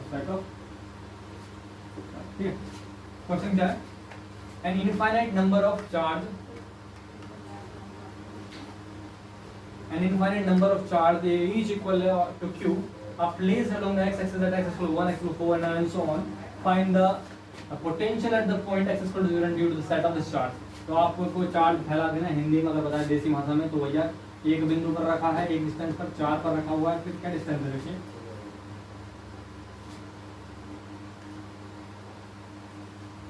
check करना कहाँ पहुँच गया क्वेश्चन। एक डिस्टेंस पर है, 4 पर है, फिर 4 से गुना 4 दूनी 8, शायद 8 पर है, यहाँ पर चार्ज रखे हुए ना, ईच ऑफ चार्ज क्यों, तो आपको पोटेंशियल कैलकुलेट करना है कितना आएगा, तो 8 पर रखा हुआ है, 8 पर रखा हुआ है, और डॉट डॉट डॉट करके ऐसे क्वेश्चन है, इनफाइनाइट तक है, आपको बताना है इस पॉइंट पर 0 पर कितना पोटेंशियल है, एक्स की वैल्यू, एक्स इक्वल टू इतना, एक्स इक्वल टू इतना, एक्स इक्वल टू इतना, ठीक है। आपको क्या है पॉइंट चार्ज की वजह से पोटेंशियल को रिजल्ट करना है। तो सबसे पहले हमें पता होना चाहिए कि पोटेंशियल जो है आपका स्केलर क्वांटिटी ना कि वेक्टर। अगर पोटेंशियल स्केलर तो डायरेक्शन कोई इशू नहीं है, और डायरेक्शन कोई इशू नहीं है तो वो और हल्का हो जाता है। जिसे फील्ड पता है उसके लिए पोटेंशियल और हल्का हो जाता है, ये मान के चल। जिसे फील्ड नहीं पता उसके लिए पोटेंशियल फील्ड जैसा ही है, भारी। तो हम इसकी वजह से निकालेंगे, यहाँ पर पोटेंशियल कितना आएगा, इसकी वजह से पोटेंशियल निकालेंगे कितना आएगा। तो ये है पोटेंशियल, इसकी वजह से निकालो, ये फर्स्ट वाली वजह। तो v कितना आ गया 1/4 pi epsilon naught q upon r होता है ना, q अपॉन डिस्टेंस कितनी 1।